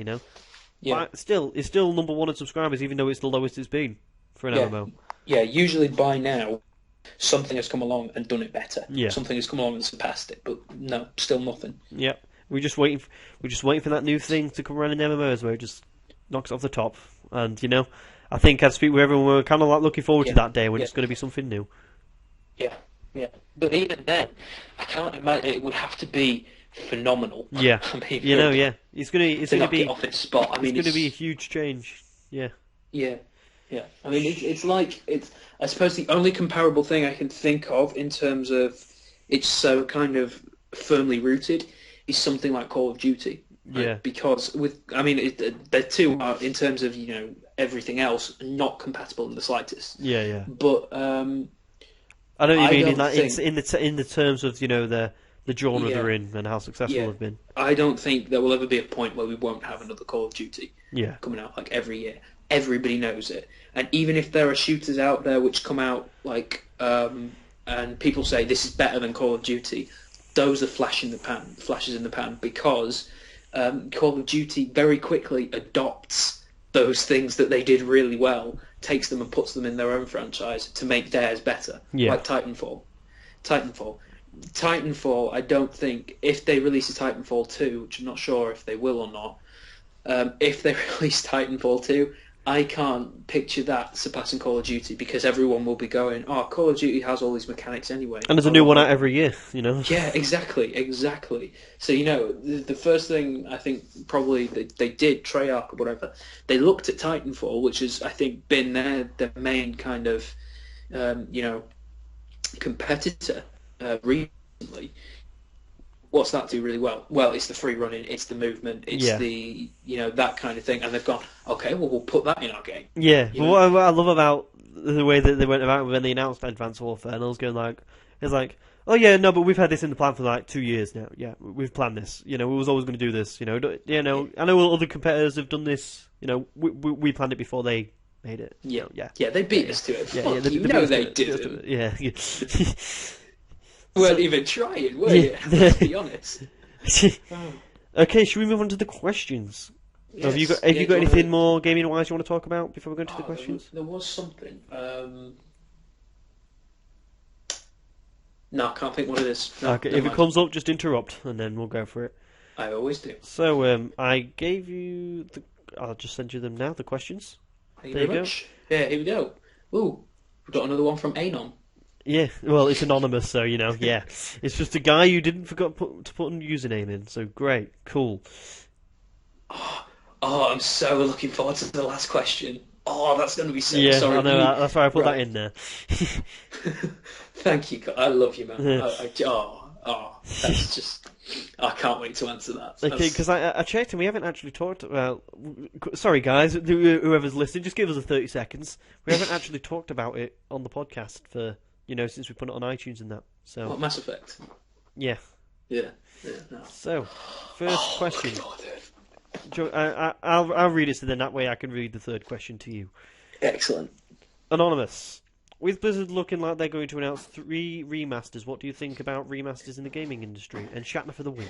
Yes, Shatner for the win. Good man. Okay, I want to quickly talk about this. Blizzard, they said they want to revive these old games. They want to revive the first StarCraft, which came out in 1998. Oh, blimey. Diablo 2, which came out in 2000. Right. And Warcraft 3, which came out in 2002. Okay. So, it just kind of raises the question about remasters. And what's your opinion on, remasters in gaming? Well, it depends how they do them. Yeah. I mean, for me, some of my favourite remasters are things that take things and make it better. Yeah. Like for example, a good example is Halo Combat Evolved. Anniversary. Now that was 343's kind of, I think, first kind of title at the helm of Halo, and this was back when I think they were, a bit more tentative, and back when they were a bit more respectful of the Halo lore. Yeah. Bastards. But and what they did was they took Halo, the original Halo game. They remastered the graphics, and then they added a feature where you could just literally switch it back. So if you wanted to, you could play it in the original version. The graphics were better. They remastered the voices, and other than that, they left the rest of the game untouched. Yeah. And that made it really, really, enjoyable. Similarly, I think the Uncharted collection was quite good, because that reintroduced it in 1080p 60 frames, didn't it? And it makes sense because there's a lot, and same with the Last of Us one, because it, like you said, it changes it to 60 frames per second, but at the same time, there's a lot of people that come from Xbox 360 to PS4 who have never played them games before and would obviously want to play them games. So they bring them out on PS4 and they sell a lot. So that way they make money, the game is happy, everyone's happy at the end of the day. Yeah, that's understandable. Similarly with Grand Theft Auto 5 as well. You know, the way they remastered that to introduce first-person mechanic. Yeah, that's very good. The problems I have are the remasters that are just there for a kind of quick cash grab. God of War 3. Sorry about that. Where did that come from? Yeah. God, that's a pretty nasty coffee color. Yeah. Those kind of games, it's like there was no reason they had to remaster them. There was no reason they had to put them on the other console. There's no reason they had to redo them, and they didn't hold very much cultural kind of significance. Yeah. And it's like, why did you bother? Yeah. They remastered the Prince of Persia games for the PSP. Yeah. Yes, I say remastered. They actually looked worse. Yeah. But, and that was just an attempt. And this was, that was probably about 5 or 6 years after Warrior Within and Two Thrones had come out, because I think they did both of those. And they changed the names as well to make them look like completely different games. And, the Prince of Persia franchise by that point had been, had basically morphed into Assassin's Creed. And people had forgotten about it. And it was basically, I think, that it felt like an attempt to just make a little bit more money off a franchise that had passed its prime, and it didn't feel like it did the fans much credit, and didn't feel like it did the IP much credit. Yeah. I don't know if that makes any sense, but with a game, you want to remember the fun you had with it. You want to remember how entertaining it can be, and you want to I want to replay the original Spyro the Dragon games, but sometimes the graphical quality makes it a bit difficult. Yeah. Sometimes. Like with me, Skywind, that mod, there's going to be bringing Morrowind up to Skyrim's graphics and feel, The big reason, I played Morrowind, I finished it. I didn't really do much of the side stuff. I did the Dark Brotherhood, the Mages Guild, Fighters Guild, Thieves Guild, and the company, and also the main story. Yeah. I just went through that and I had to force myself to do it, because it was just such a, what's the word? I don't know. It's just so old. It's too old for it's not like, oh, it's old, it's cute. It's the old where it's like, all right, this is just graphically inadequate, for the way we play our games now. And if Skywind is going to bring it up to Skyrim's look and feel, and it's going to be, I'm very much looking forward to eventually when that comes out. Yeah, it's like, I know we said with Bethesda games, it's not the graphics that are the priority, but to a certain extent. Yeah, it's not also the graphics. If you try to play Elder Scrolls Daggerfall or Elder Scrolls Arena, it's 8-bit. Yeah. It's like Minecraft. Yeah, it's like, I don't want to be playing an 8-bit game. Yeah. They're not my kind. That's not my kind of thing. It's like graphics are important, but graphics are important, to suit the game style. But when they're at a high standard like Fallout 4 is, it comes to the point where it's like, it's at that level. Once it reaches a certain level, then it loses its importance the further up it gets, I'd say. Yeah. Because you're sacrificing gameplay for graphics the further up you get, in my opinion, because it's taking more development time. But I couldn't agree more. But also the mechanics as well get updated. But what annoys me sometimes, when remasters kind of change the story, bits at times, like Fable Anniversary was a remaster of the first game, but it changed the, what's the word I'm looking for? It's kind of like a twist in the story. It changed it completely, and it was just like when I was playing that, I was just like, okay, why? I wanted to play the original Fable, remastered, literally remastered. With Halo Combat Evolved, it was the same. They kept everything the same. So that I'd never played the original Combat Evolved. I came to the Halo franchise probably around Reach, and then kind of worked backwards with all the ones I could, and found I loved them. but I always wanted to capture that feeling of what it would be like to stick it in for the first time, and when 2000 when did it come out? 2000, 2001? Which game, sorry? Halo Combat Evolved. Halo Combat. 2001, I think it was. Probably. I think it was, Yeah, to plug that in and play for the first time, and, just to get that kind of feeling of what it must have been like.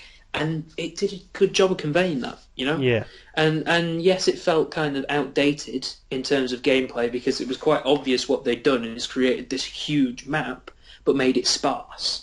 So they'd made this really sparse map to try and make it feel like a really big game. And that's a clever idea, but when you've got games nowadays that are sparse, that are big maps with lots going on, that, it doesn't really stack up. But I could still see that. So this is where it came from. This is Halo's roots.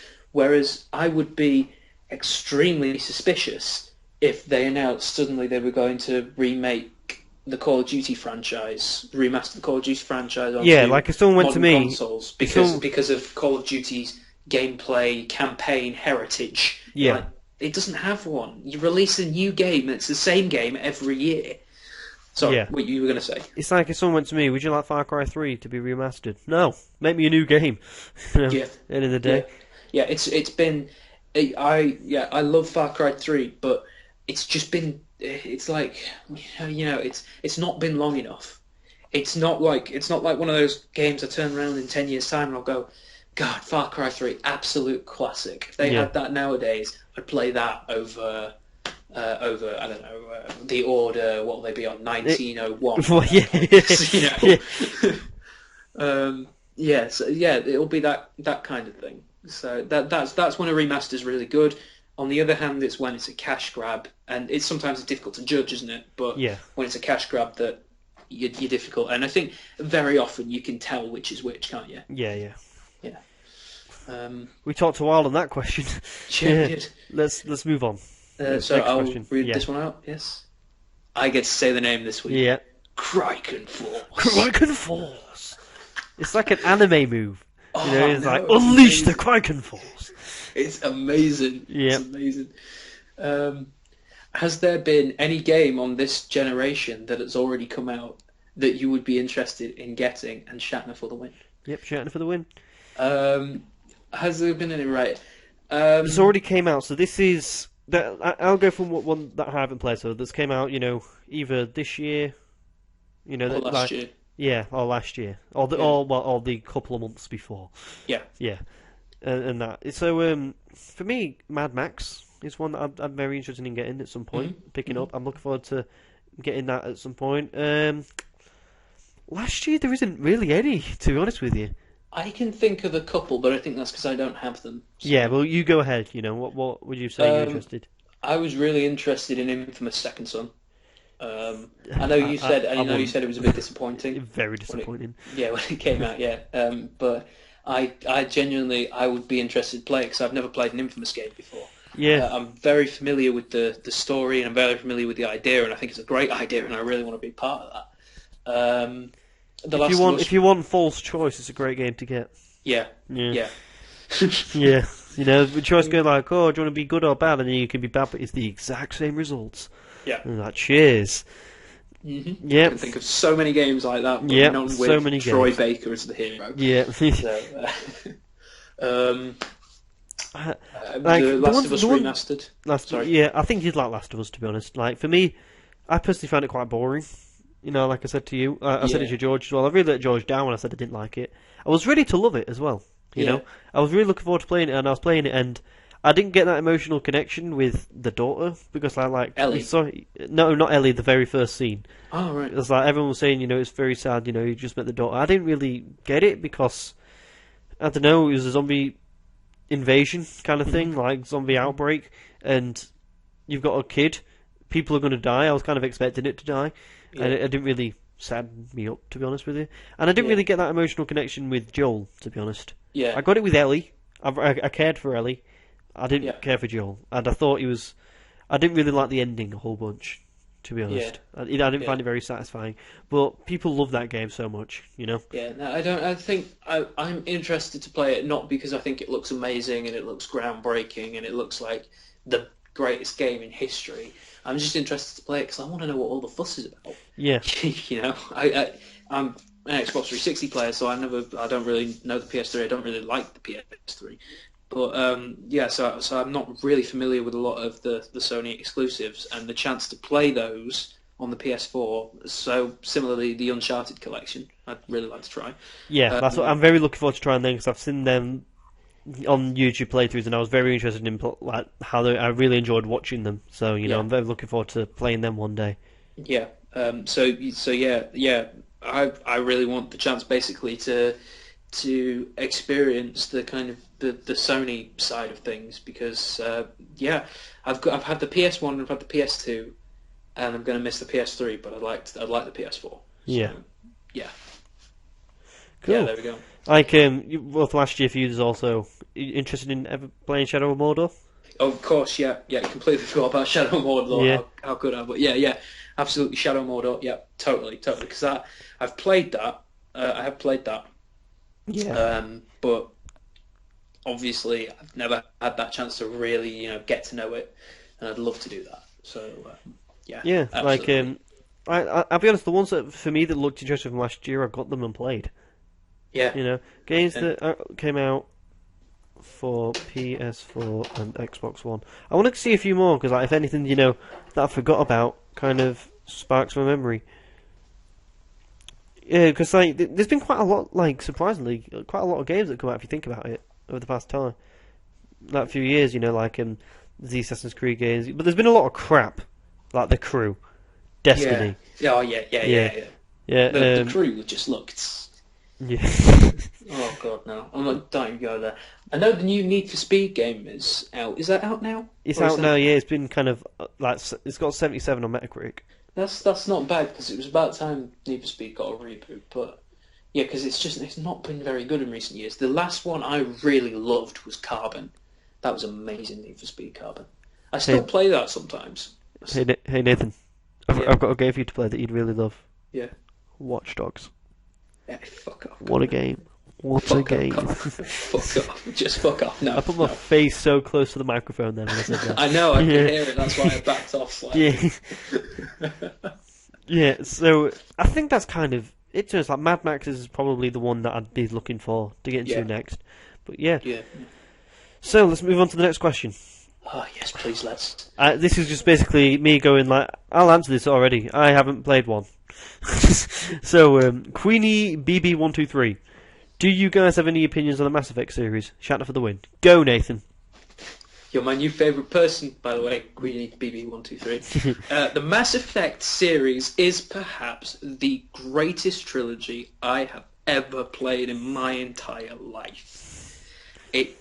Oh, God, man, I cannot believe you have not played it yet, man. I've honestly, I've been on to you for it's getting close to 18 months now. It's getting a while. I've been on to you about playing the Mass Effect series. It's getting ridiculous. You've got to play it, man. I will do. Oh, at one point. Anyway, seriously, I have never played a game that is so in depth, that makes me care so much. It's got such a great story that's so fun that I can waste so many hours on, that I really feel like I'm important, that I really feel like I'm a badass, and that I really just wish I could be in it. Wish I was there. Yeah, I said this. I had this conversation with George 2 days ago. I was just I would even though I'd hate to live there. I'd hate to live in the Elder Scrolls world, but I'd like a day, just one day of walking around and seeing stuff, just to have a look at seeing oh shit, a dragon, fuck, and just walking around. I was where are you gonna walk to? I'm gonna go up from Valenwood all the way up through Cyrodiil, all the way up through Morrowind, and end at the very top of Skyrim. And he's but that's 3 days worth of walking. It's I can run, baby, I can run.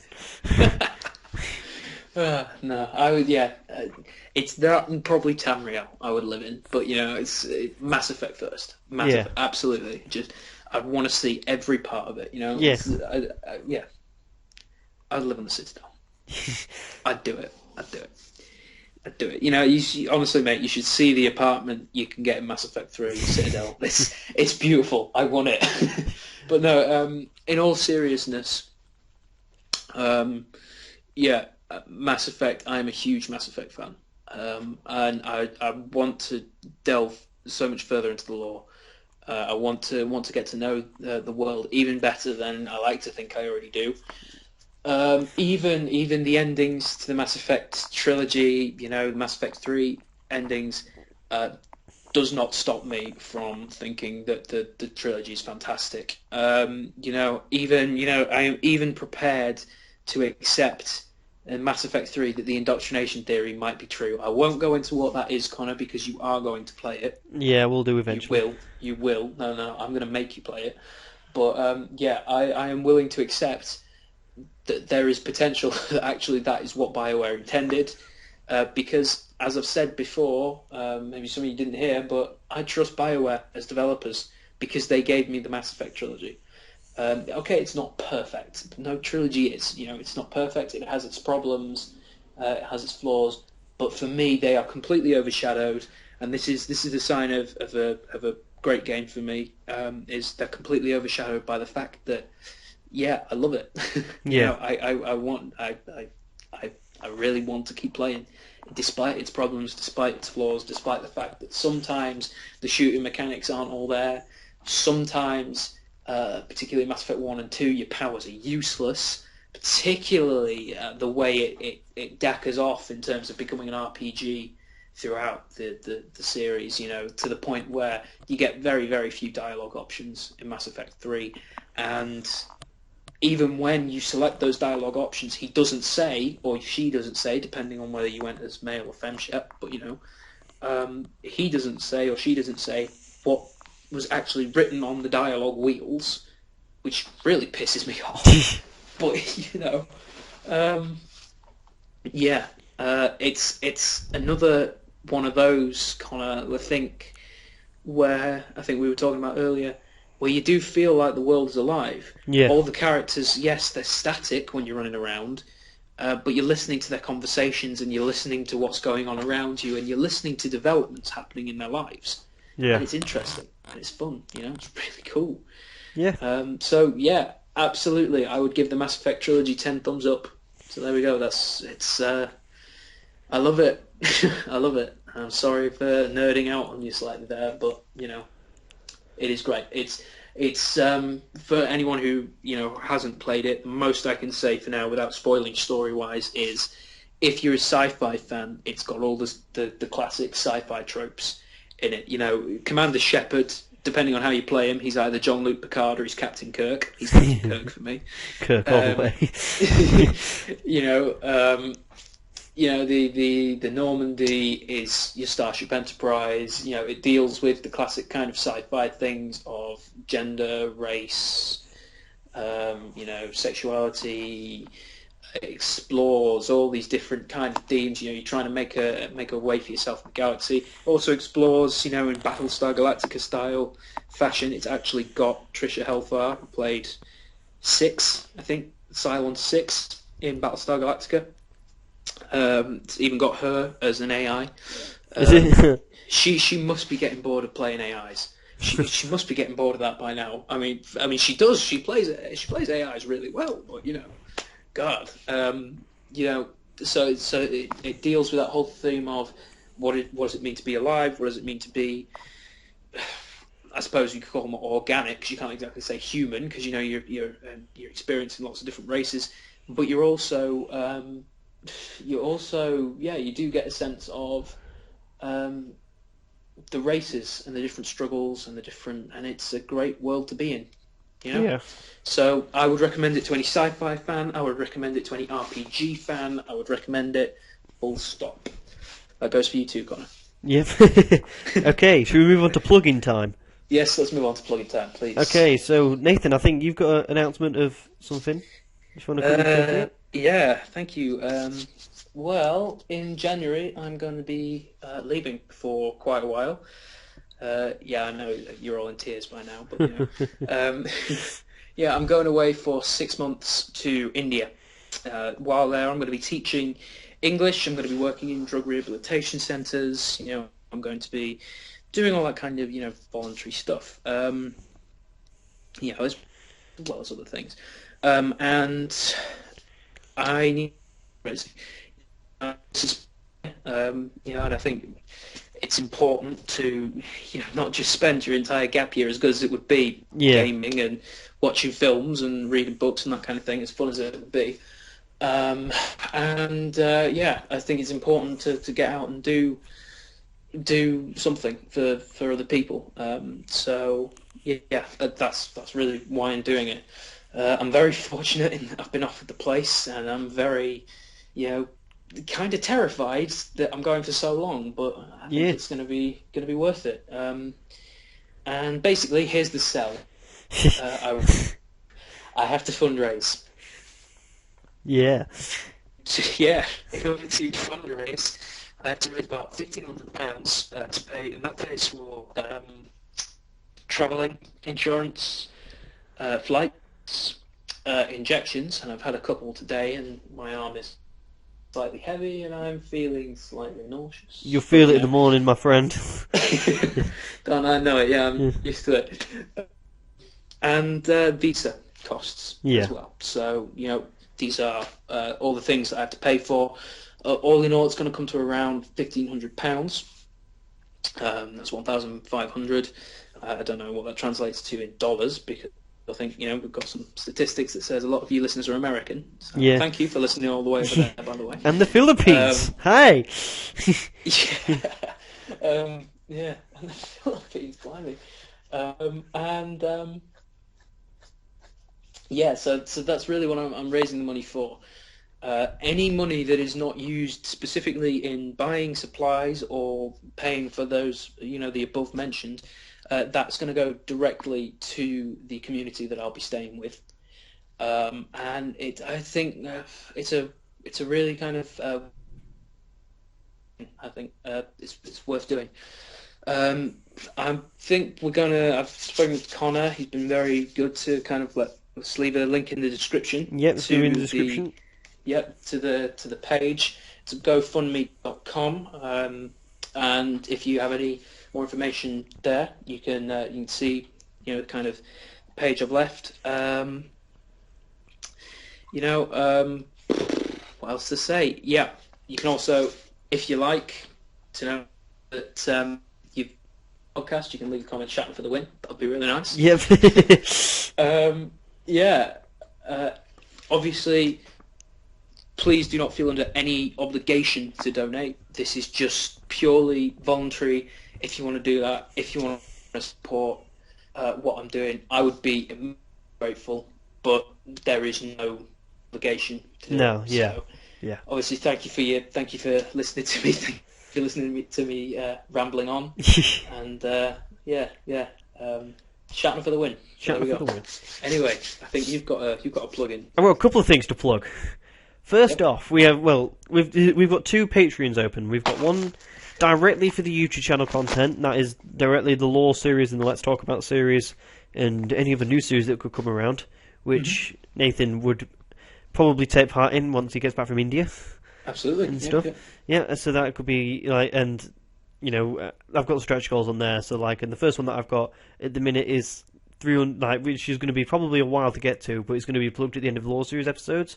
Is going to be $300 a month, and that is going to be to get a voice actor for the Lore series, which is which is going to be make it a lot better, because my narration isn't the best, but I work as hard as I can. But we know. Don't worry. That's one, and then another one we opened. I'll talk quickly. Is another Patreon. This is specifically for the podcast. And that is just to upgrade our mic equipment. All the money that we get from it is going to be going straight back into the channel and the podcast and everything, trying to make it better content, and then also getting I don't know, maybe get a theme song one day for it if we can get enough money. Things like that. That would be great. Wicked. That would be cool. Sung by William Shatner. Oh, that would be a dream. I have an idea. Everyone, I need one fan to go to whitehouse.gov. whitehouse.gov and start a petition. Because if we get 75,000 people to sign it, the president has to answer. He has to answer. Oh, we have to do that. Please, someone we have to do that. that. Someone get on it. I'll sign it. I'll tweet it out. I'll bug a YouTuber to tweet it out, and we'll get 75,000 signatures, and he'll be stood up there in the Senate going like, William Shatner to sing for Dagora TV's GnM Podcast intro, and is like, can we make this happen? Yes, we can. Get on it, internet. Get on it. Yeah, absolutely. Yeah, do that. Honestly. Yeah. Shatner for the win. Do it. Okay, and like it's same with Nathan, don't feel obliged. If you really want to support the channel, but you don't have the money to donate, like you can't afford it, or you just don't want to give the money, being here helps. That's one thing.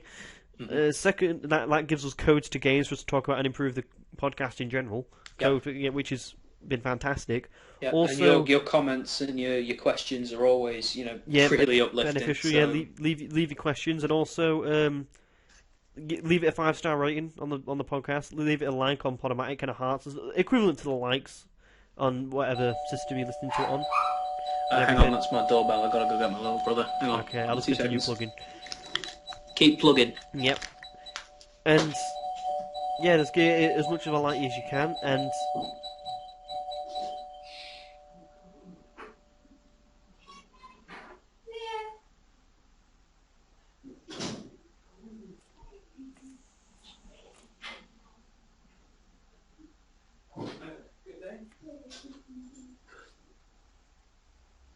I'm going back to it, right? Probably about half an hour, 40 minutes or so. You can come sit with me, alright? Right, I'm back. Sorry about that. okay, it's alright, I've done plugging. So yeah. Really? That was quick. Yeah, literally all I had to say was just I don't feel obliged.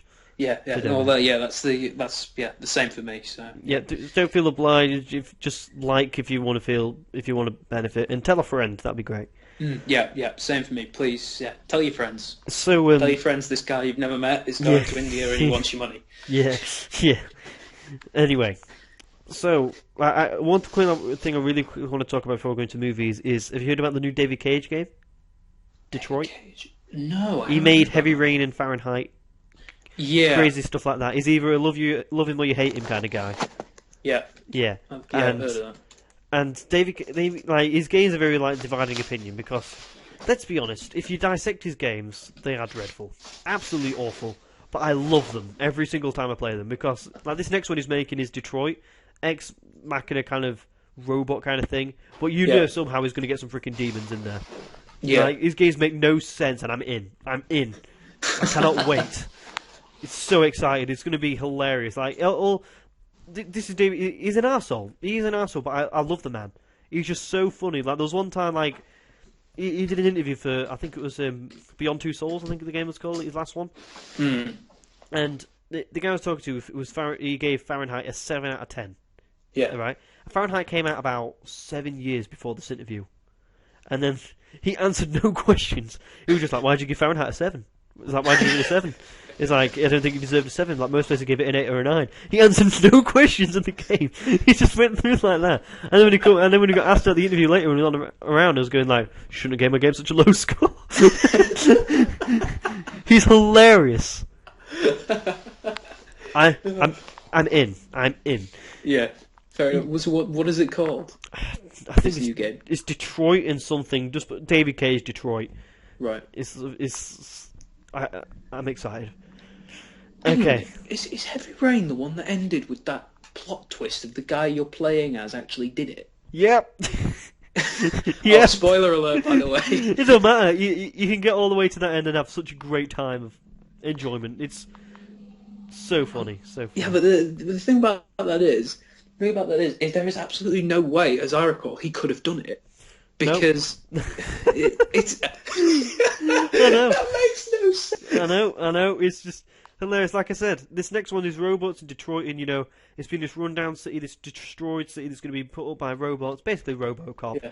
Like I said, he's going to find some way to put freaking demons and ghosts and gods in there. He's going to find a way, and it's going to be hilarious. Cannot wait. Oh. Well, that would be interesting because I think I'll have a look at him when that game comes out. Hilarious. Okay, right. Let's go to movies. Yeah, let's do that. First of all, there's something that I really wanted to talk about, and I really hear your opinions on. Yep. There's been a Witcher movie announced, and it's coming out in 2017. I've heard that. Yeah. Yeah. What's your thoughts? My thoughts are. I'll quickly give the talk about what the film is going to be about. It's not a direct reenactment of the game. It's going to be, like kind of small side stories that go on in the books. Yeah. Which I've read, and one of them that it's on is one that's got me very excited about because I think it can work well in a film. It's going to have armies in it and battles and things like that, but it's not going to be about the game story. Geralt is going to be in it, and he's going to be the main character, but it's like the side stories in the books. Okay. Well, I think that's good because The Witcher is not primarily. It's not a video game franchise, is it? It's a book franchise. It's a book. Yeah. I think that's good because that gives you greater license to explore and to exploit the world he's written. However, the majority of licensed, films, like movie, game licensed films or book licensed, whatever, they're generally not of a very good quality. No. However, no. I think The Witcher 3 could work. I think The Witcher film could work because I think you've got such a big world, and I think you don't have to. You don't just. You can make something that fans of both the books and the games would respect and recognise, and also find a way to draw in new people. So I think that could work really well. I think that'd be one to watch. I think it would be really interesting. So. Yeah, I'm very much looking forward to it because it's The Witcher. Yeah, obviously. But the reason when I first heard it, I was kind of like a little bit, in a way, a little bit head in hands in a way, thinking that if it was a direct reenactment of the game, it wouldn't work because the game is so long and there's so much happens, there's so many interesting characters. How are they going to fit all that into a 2-hour film? No, they never. But with it being, sorry, I was just going to say they never do they? I mean, no. games like that where they're trying to shot for shot reenact the game, they never work. And in the end, they always end up being too hot or too cold. They always end up being too like the game, and so not forgiving to new people, the franchise, or nothing like the game, and so no one likes it. Or it can be somewhere in between, like Prince of Persia, and everyone hates it. Yeah. They don't work, those kind of things. So I think far better to do what they're doing, which is build a side story that not many people are fully 100% sure of what happens in it because the side story is not in the game. Yeah. And I'm looking forward to it, to be honest with you. Basically what they've done is they've built a film based on the lore that anyone can come to, I think, from the sounds of things. Yeah. And I think that's the way it should work. If they want to eventually expand into... I think the way to do it would be to make a Witcher TV series rather than a Witcher film, because with a TV series you can explore a lot more. Similarly, I was thinking about this the other day. They've got plans to do a Mass Effect film, and I know this is bringing it back onto Mass Effect again, but they've got plans to do a Mass Effect film. I don't think a Mass Effect film would work. I think they need to do a TV series. I think where it would work is if they do what The Witcher's doing, which is make one around the lore. I would do a film around Anderson, because he's fucking awesome. He's an amazing character, but voiced by Keith David, so he's gonna be. But yeah, it's a good way to do things, I think, and I'll be looking forward to the Witcher film coming out. I think it's it will be one to watch, I think, because I think it could be quite good. Yeah. So should we move on? Okay. Yeah. Okay. Yeah.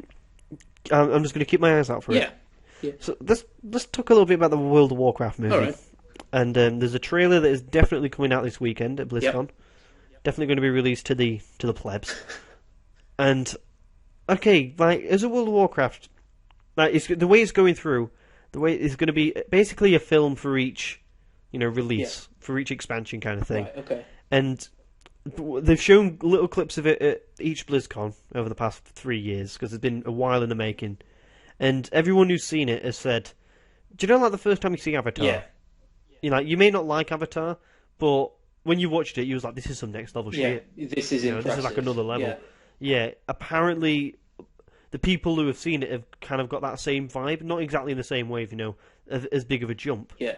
But the kind of the same way, that the costumes are incredible, the cinematics, like the battles are like the fighting scenes are incredible.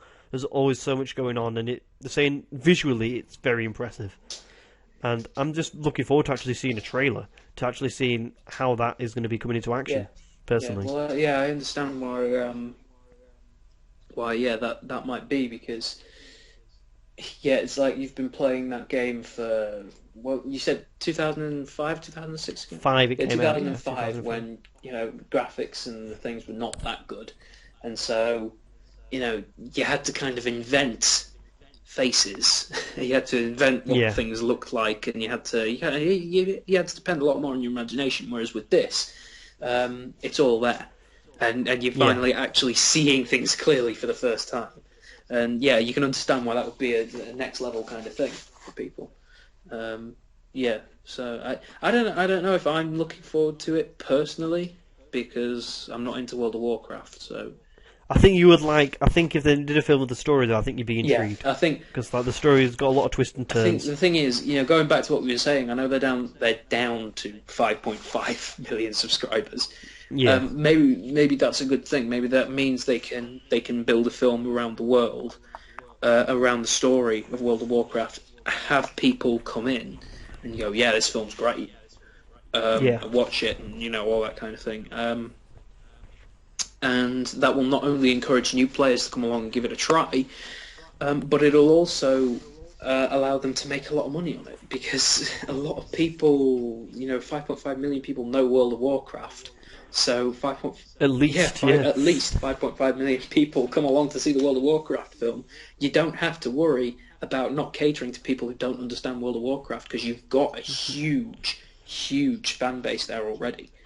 So it's like I'll be honest. Like, I don't know a huge amount of the WoW story, because it was just stuff you skipped over when playing the game.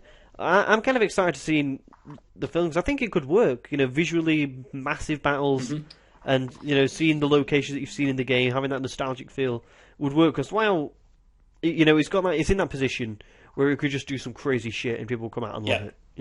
It's not got like this reputation like, say, Star Wars has, that it's got to uphold. Yeah. It's got nothing you can compare it to, really. It's on its own. Yeah. Which I think is great. So, let's move on to, probably, Nathan, the big news that probably struck you out of this week. New Star Trek TV show. Yes, yeah. I know not much. I was going to bring this up to you, actually. I know not much has been said about it, but it sounds a lot like the original series. That's the kind of the vibe that I got off it when I was reading the thing. Because I know I haven't seen the other shows yet, but like when I was reading it, it sounded very familiar. Of stuff that I've seen already. Makes sense, because it's the 50th anniversary next year. That they would do something similar. I don't think it's going to be about I don't think it's going to be an exact remake, like with Captain Kirk and Mr. Spock and all that, as a TV series, because obviously they've got the films to do that. I think it's more likely it's going to be it's going to be another kind of crew with that kind of makeup, because all the way along, all of the space exploration ones have had that dynamic. They've always had an alien, they've always had a really kind of diverse crew, if you know what I mean. They've had like an alien. They've had like a few aliens. I mean, if you look at Deep Space Nine, you've got Ferengi, Bajorans, Klingons. I'm just going on it. Vulcan. Trell? Is that right? Is that what she is? Trill? I don't know, but she's got some kind of brain-like thing in her stomach, so I don't know. But she's got weird face tattoos. There's 2 of her. She's actually interesting species. She's basically, I think she's a Trill. I think that's what they call her. But she's her name's Jadzia, and she has what's called a symbiote, and that symbiote has a life of its own, and that's put into a new person every generation, and it just records kind of that person's memories and adds it to their own. So the name of the symbiote is Dax. So she's Jadzia Dax. It's an interesting idea. It's pretty weird. But the captain or the leader, Cisco, his name is Ben Cisco. He was friends with the previous host and has now become friends with the new host. So, and she gets killed off, I think. Spoiler alert. She gets killed off in season 5. Pretty just like, it kind of comes out of nowhere, and then they replace her with someone else with a new symbiote. So it's a good way of getting rid of deadweight with no consequences. This is basically like a Doctor Who regeneration kind of thing. The interesting thing is they've always had they always try to have a kind of a diverse crew as possible. So that's going to be really interesting to see. It'll be interesting to see the technology catch up with the ideas, because in the original series, I don't know if you saw, but there were some really good ideas there, but also the kind of the lack of competent special effects made it look a bit campy. Yeah. Yeah. So and there's some good things been happening in sci-fi recently. You've got things like Guardians of the Galaxy. Yeah, Guardians of the Galaxy. Not just films, but also TV series like Battlestar Galactica, which is phenomenal. So we're seeing a new kind of sci-fi come about, really, and it's going to be interesting to see where classic sci-fi like Star Trek fits into that. So I'm looking forward to that. Yeah, I'm really looking forward to that. It's just a shame that William Shatner won't be able to star in this new Star Trek series because he's going to be recording our new song for the Absolutely, podcast. He's going to be very busy. He's going to be very busy. Okay. So GnM, gaming and movies. I think we've what we value in life. And he's just there with a cigar and a glass of scotch. WhiteHouse.gov, get on it. Get on it, internet, get on it. Yeah, you do it. Okay. So, what do you think of the new Star Trek series? Because I'm intrigued. You've started to quite like the original series, haven't you? You watched the films, is that right? I really enjoyed it when I was watching it. It's the kind of thing where I look back and I was like, that was kind of pretty great. Watching that. And I'm going to be getting right back onto the films, and I think it's Next Generation after episode 6. Episode 6 after the 6th film. Yeah. I think actually the Undiscovered Country. I think the 6th one was. Okay. Then it's the Next Generation TV series. Yeah, that came out at the same time as Next Generation. But yeah, obviously chronologically, it's Undiscovered Country first. I'll do the film first and then the show. Yeah, Undiscovered Country is probably my favourite. Actually, I think that's really good. Yeah. The Next Generation I've been watching recently. I used to really dislike it, but now I only mildly dislike it. I mean, it's not that bad. The films are. It's like that video saying, where the guy goes like, "I hate the Star Wars prequels." Like, look, let's put it this way: I've seen the first 3, the episode 4 to 6 Star Wars films around about 24 times, and whereas the first 3, I've only seen them half a dozen times. Yeah. Maybe a dozen, just simple math. Yeah. Yeah, it's like that kind of thing. It is. The films, on the other hand, for Next Generation, they're kind of a mixed bag. Some of them are great, the others are rubbish. I think there's 4 they did. There's Star Trek Insurrection, which I think was Star Trek Generations, which starred William Shatner alongside Captain Kirk.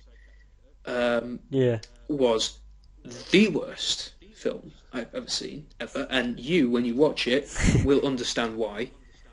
Which film's this, sorry? Generations. Is that the 5th one? No, it's the... I think it came out... It was the first Next Generation film they made. Ah, okay, right. I get you. Yeah. It was Final Frontier was the 5th Star Trek film. Final Frontier. Yes, Space, the Final Frontier. No, and then they did First Contact, which was great. I really enjoyed that, and Nemesis, which again I think was pretty great, and really sad at the end because Anyway, I'm not going to get into that. Right. Let's get into questions. Let's go for that. I'll just send you these, but I'll read out the first question from Zara H. Okay. And it says, what other genre of movies do you like? And then in brackets it says, excluding sci-fi, superhero, fantasy. Do you know the obvious ones that we talk about every podcast? Yeah. So, and it says Shatner for the win. Shatner for the win. Get on it, internet! Get on it! Okay, so, do you want to go first? I'll go first. This is quite difficult. I like a lot of political dramas. Those are really interesting to me. Particularly, give me an example. The Cold War. I'm thinking things like 13 Days. I think there was one called.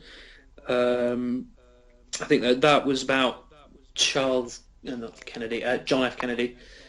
Okay, I was unsure whether you meant like that kind of style or Tinker Tailor Soldier Spy kind of style. No, not that kind of thing. Well, I've never actually seen that. I don't know if that's any good. It's a bit boring. Yeah.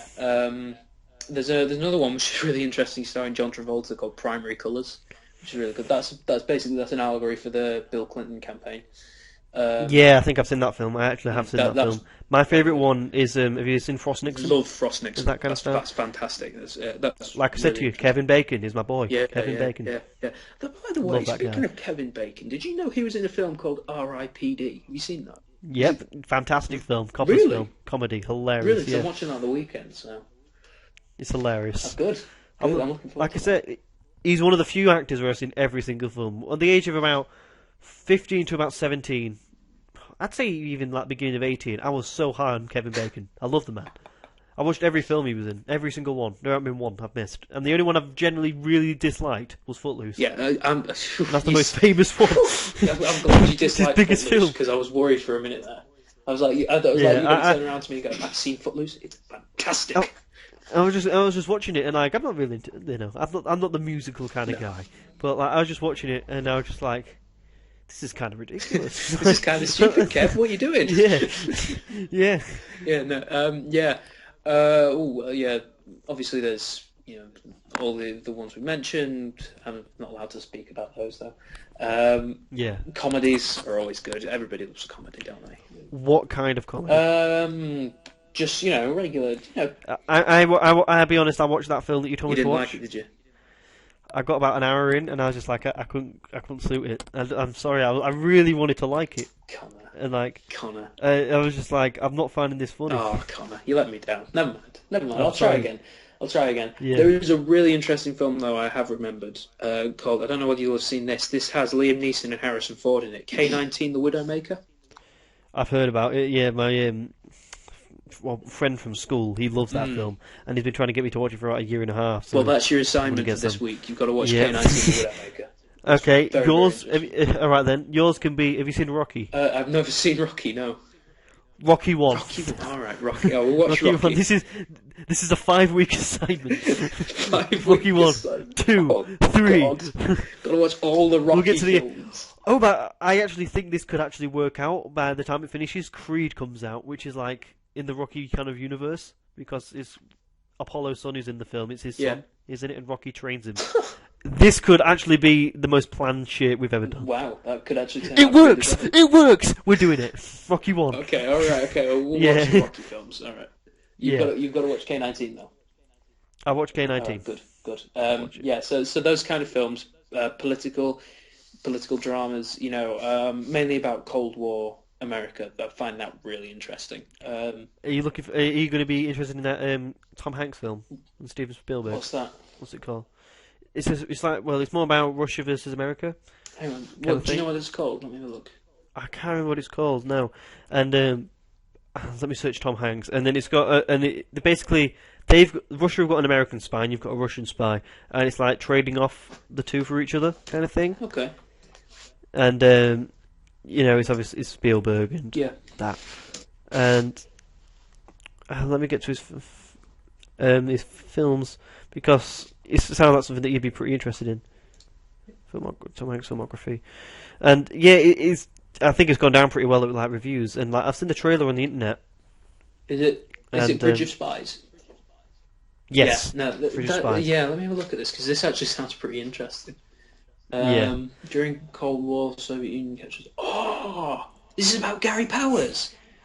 Probably, I don't know. Yeah, he's the U2 spy plane. He was flying it over Russia. It was thought to be, unshoot downable, and the Russians shot it down. Sounds like Titanic. This ship is unfucking sinkable. It sunk. Fuck. Yeah, well, I'll be keeping an eye out for that, because that looks really interesting. I hadn't heard of that. Blimey. Yeah, I've seen the trailers. Like, it sounds like something you'd be interested in. Wow. Yeah. No, I'll be watching that. Yeah. Okay, yeah. So that's me. That kind of thing. Not that into though historical like recreations, if you know what I mean. Like I know what you mean. We've had many discussions. Heated discussions, I think.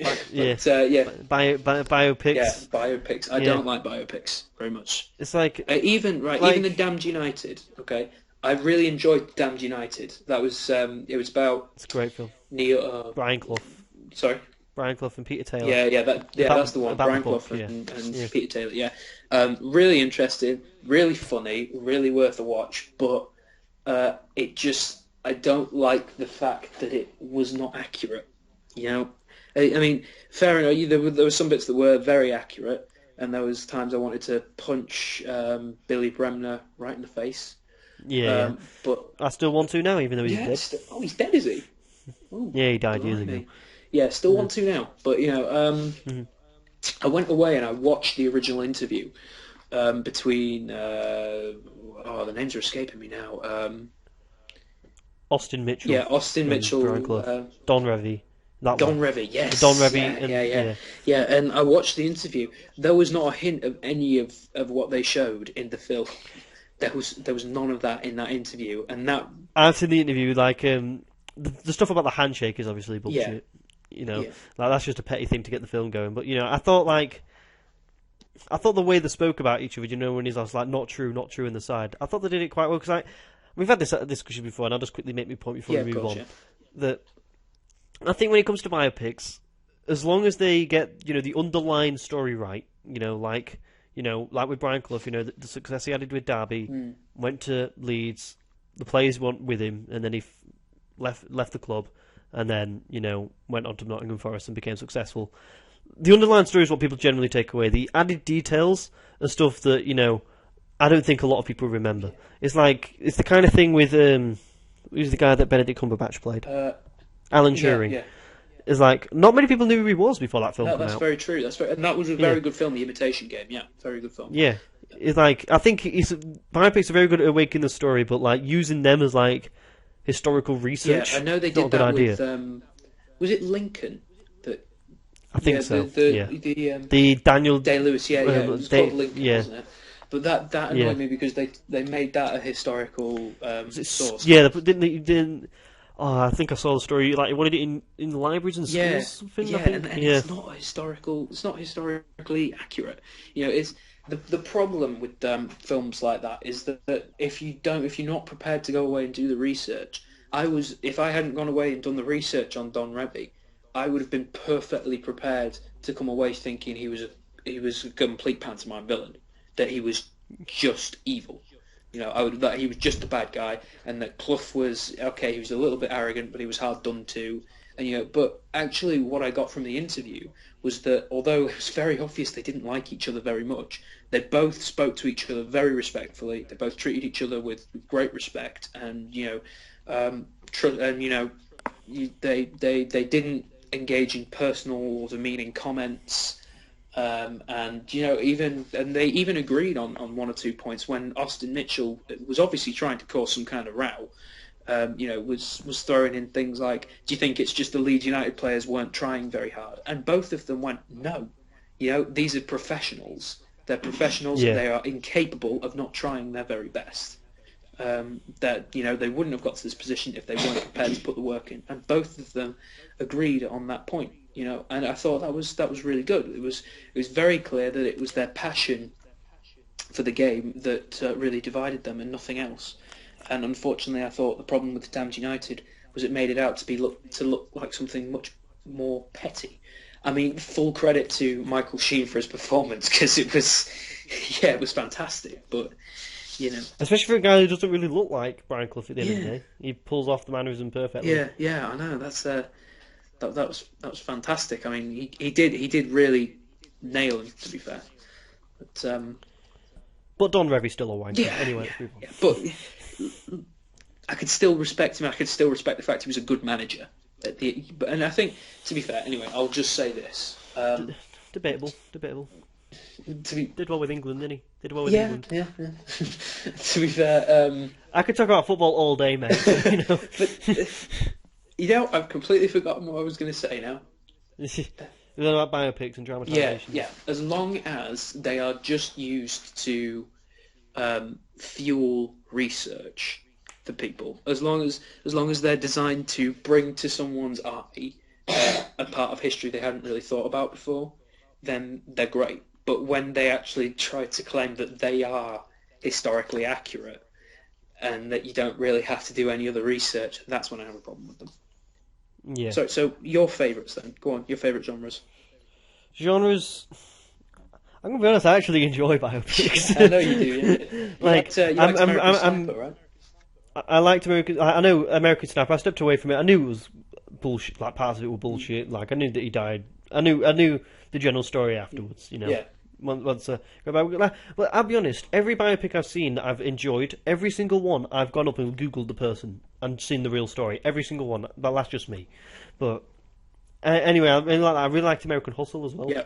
Like, and I'm really looking forward to Joy, which is the new Bradley Cooper, Jennifer Lawrence, Robert De Niro, David O. Russell film coming out on Christmas Day, which I think it's about the woman who made the Miracle Mop. I haven't heard of that. Yeah, the trailer for it looks really good, but like there's going to be some bullshit in it. But like all I know of her is that her mum and dad left her. Mm-hmm. She ended up getting married really young, and she did some. She ended up having like bits of mental breakdowns. I think she went to shoot someone and got arrested, but then got out of it and made a magical mop or something like that, and became an incredibly successful businesswoman. Good for her. The feel-good story of the year. And Jennifer Lawrence is playing her, and she'll probably get an Oscar for it. Oh yeah, as always. Yeah. Yep. So I like them. I like like crime family dramas, like The Godfather, Sopranos, Departed. Goodfellas, Bugsy Malone. The Departed is a great film, stuff like that. I love comedies in particular. Will Ferrell films. I love Will Ferrell. I think he's got to the point now that even if he says a joke and it ain't fucking funny, you should laugh anyway because he deserves some freaking respect. Yeah. I love the man. I think he's absolutely hilarious. Like. One of the funniest things he ever did was that he got an award for like a comedy award. He was like on the Mark Twain Award, I think it was called, and there's like a special recognition of comedy kind of thing. Yeah. And he went up there and was like, first of all, I want to thank my wife Donna, but before that, I just want to thank my first two wives, Beverly and Marie. Beverly, what can I say? We were just too young. I mean, literally too young. You was 13. Heck, you was 13. I was 9. And then he goes back to talking to his wife, and I'm going to give you the link to the video when it's finished. And then he just goes on like, what did he say? He's like, but I'm really thankful for your support, but sometimes you've got a really big mouth in yours, and I just really want to shut it sometimes. You hear me? You listen to me when I'm talking to you. Shout at her from the stage over. And he's like, this is my night, okay? He's like, if I want to go out on the piss with Charlie Sheen and scale the Washington Monument, I'm going to do it. This is my night. I love you. Great. Yeah, it's hilarious. Yeah, I love them kind of things. I think, that's generally the kind of films that I generally go for. Comedies, it's kind of comedy I like. I like the comedies that are not stupid. Yeah. Like, I don't like the ones like Airplane. I can't watch that Really? I can't watch I love it. Airplane. I generally don't. I know a lot of people do. It's just not my kind of humor. I know you and I have very different tastes in humour. That's probably why I like Grosse Pointe Blank and you didn't. But yeah. And like I love the humour where it's like setting. It's like not something where they're not gonna kind of run for go on a car at 200 mile an hour and bang their head, and then you see him next scene with an ice pack on it. I prefer when it's kind of more grounded in reality but funny. Like Anchorman is something to me that's silly, but kind of real, if you know what I mean. You kind of imagine they could get up to that kind of thing. Yeah, they could do it in life, but like, I find it hilarious. You know. Yeah, no, it's it's sometimes I do struggle with Will Ferrell because it's like Anchorman and Land of the Lost. Have you seen Land of the Lost? Yeah, of course I have. He's got some bad films, like Stranger Than Fiction is a bad film in my opinion. Yeah. But what about that new one he did? Was it Get Hard or something like that? Get Hard. I actually haven't seen that yet. I was waiting for my friend Tyler to watch it with me. He was going to watch it. Do you know we went to see Foo Fighters and Royal Blood at the beginning a couple of months ago? I was going to watch it the night before, but we didn't get around to it. So I'm just going to wait to watch it with him. Yeah, no, I've heard that's not very good, but I've heard different things. I've heard people who love Will Ferrell love the film, but people who are not sure don't really like it. Like it's the kind of same thing with other guys. It's like yeah, the other guys I struggled with. I wanted to find it funny, and there were some scenes where I nearly laughed, and the rest of it, yeah. I just found it. I found it hilarious when he was like running. Do you know when they get away from his ex-girlfriend, and his husband, and he's running out. He's running after him. And he's like, "You get back here, man! That's my wife." That was quite funny. And then he's like, "Which one?" He's like, "We're doing 20 miles." No, I like it when Mark Wahlberg's character sees Will Ferrell's wife. It's Eva Mendes, and he just goes, "Oh, yeah. How the hell did you do that?" I love when she comes out and she's got this dress and it's like really revealing stuff like that. And he's like, "Why the hell have you got that on?" He's like, "What do you mean?" He's like, you look kind of shitty." And he's like, "Don't listen to him." He's like, "Don't listen to him. You look absolutely beautiful, like really like lusty." He's like, "Don't lie to her. She looks kind of fucking awful." He's like, "I wouldn't sleep with that if I had my eyes closed." He was funny, and it's a bit when he's like a lion and a tuna, and he's going like he's like, "I freaking hate you. If I was a lion and you was a tuna, I'd swim out to the middle of the ocean, I'd freaking eat you." He's like, "How are you going to do that?" He's like, "I'm going to get this off the coast of South Africa." He's like, "Lions don't like water." He's like, "Well, they're going to go out, swim out, and go against a group of 20-pound tuna, about 50 of them, and all his friends. You lose that battle. You lose about 9 times out of 10.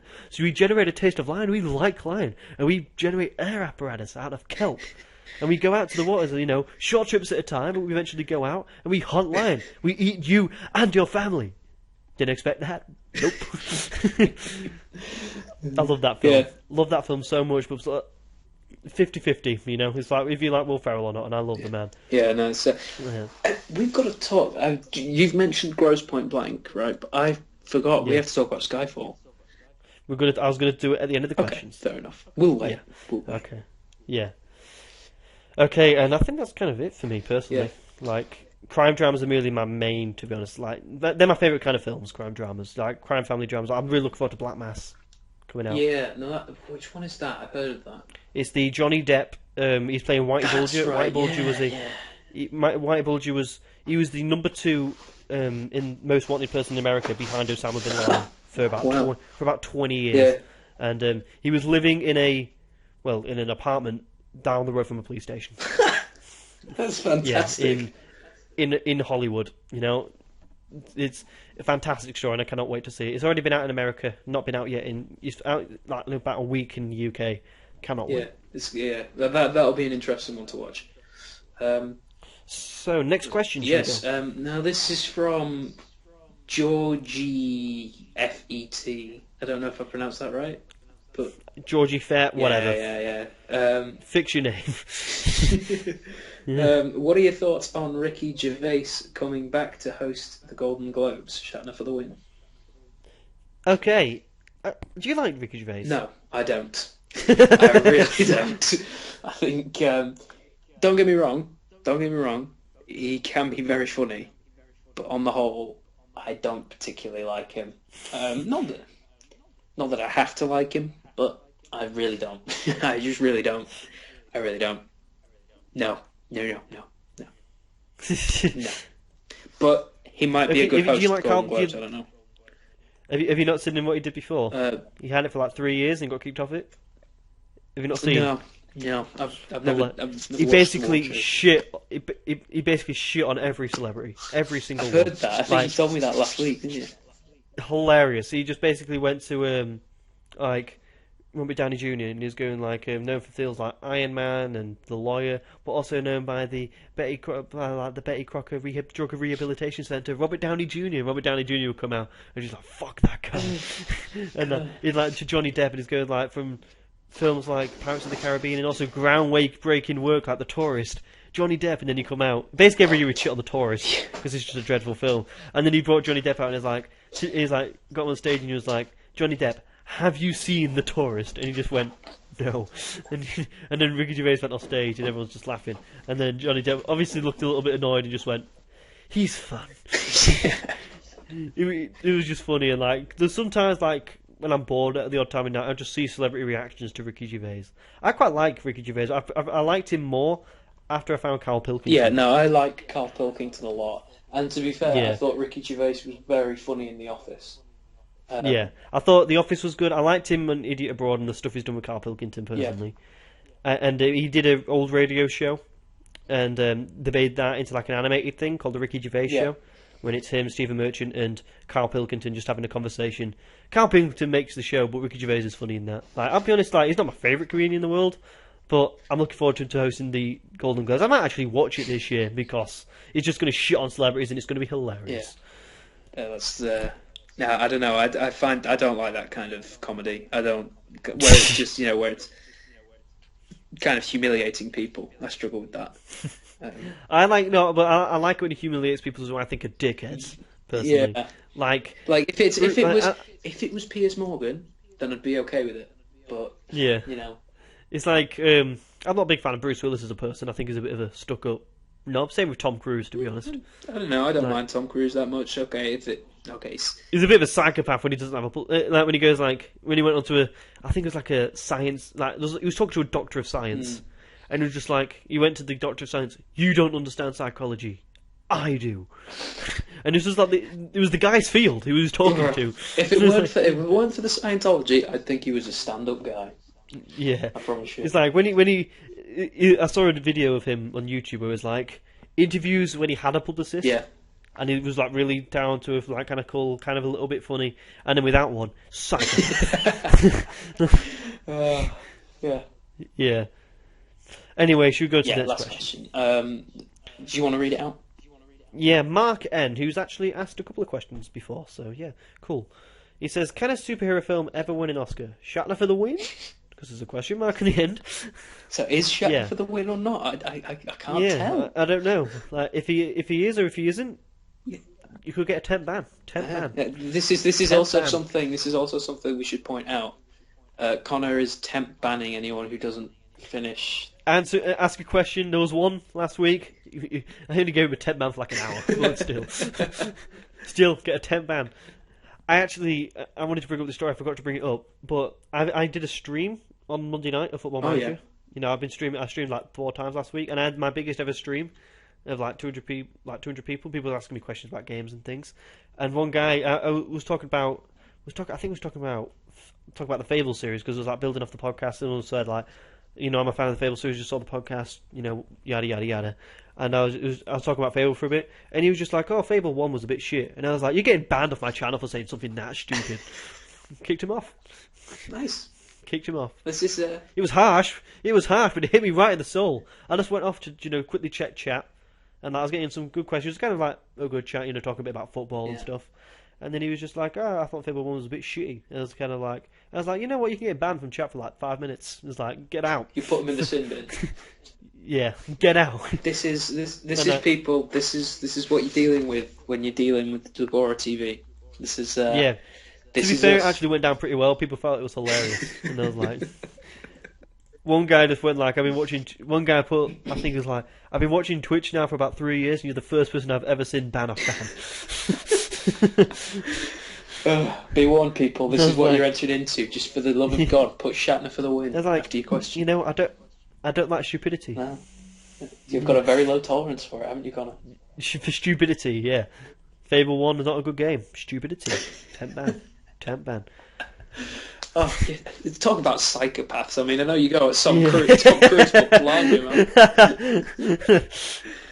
Anyway, can one ever win an Oscar? Well, Heath Ledger won an Oscar, didn't he? He did. I also believe Captain America Winter Soldier won an Oscar for Best Visuals.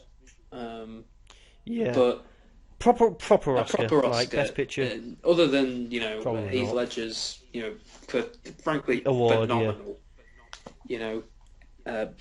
performance as the Joker, I don't know. I can't see it. Do you? I mean, not at where superhero films stand at the minute. I mean, I think the closest we could ever get was Dark Knight.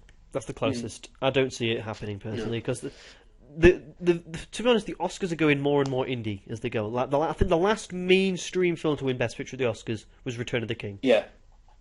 I think then on they've gone more towards. To be honest, you're right, non-mainstream films, because I don't consider myself like a film kind of authority, but a lot of films that win Oscars nowadays are films and it's the same for a lot of bands that win, like the Brits or something, are bands I've never even heard of. Yeah, it's I'll be honest, I watch the Brits every year, even though a lot of people do win it. Bullshit. But I was so happy when Best British Band was Royal Blood. Yeah. They beat One Direction. I was so happy it was a rock band. I couldn't care if it was... Royal Blood. Sorry, I was just going to say, absolutely deserved it. They're a phenomenal group. Yeah, they did. Yeah. It was fantastic album. And then when it got to Best International Group, and then I saw First Aid Kit were a band I really like.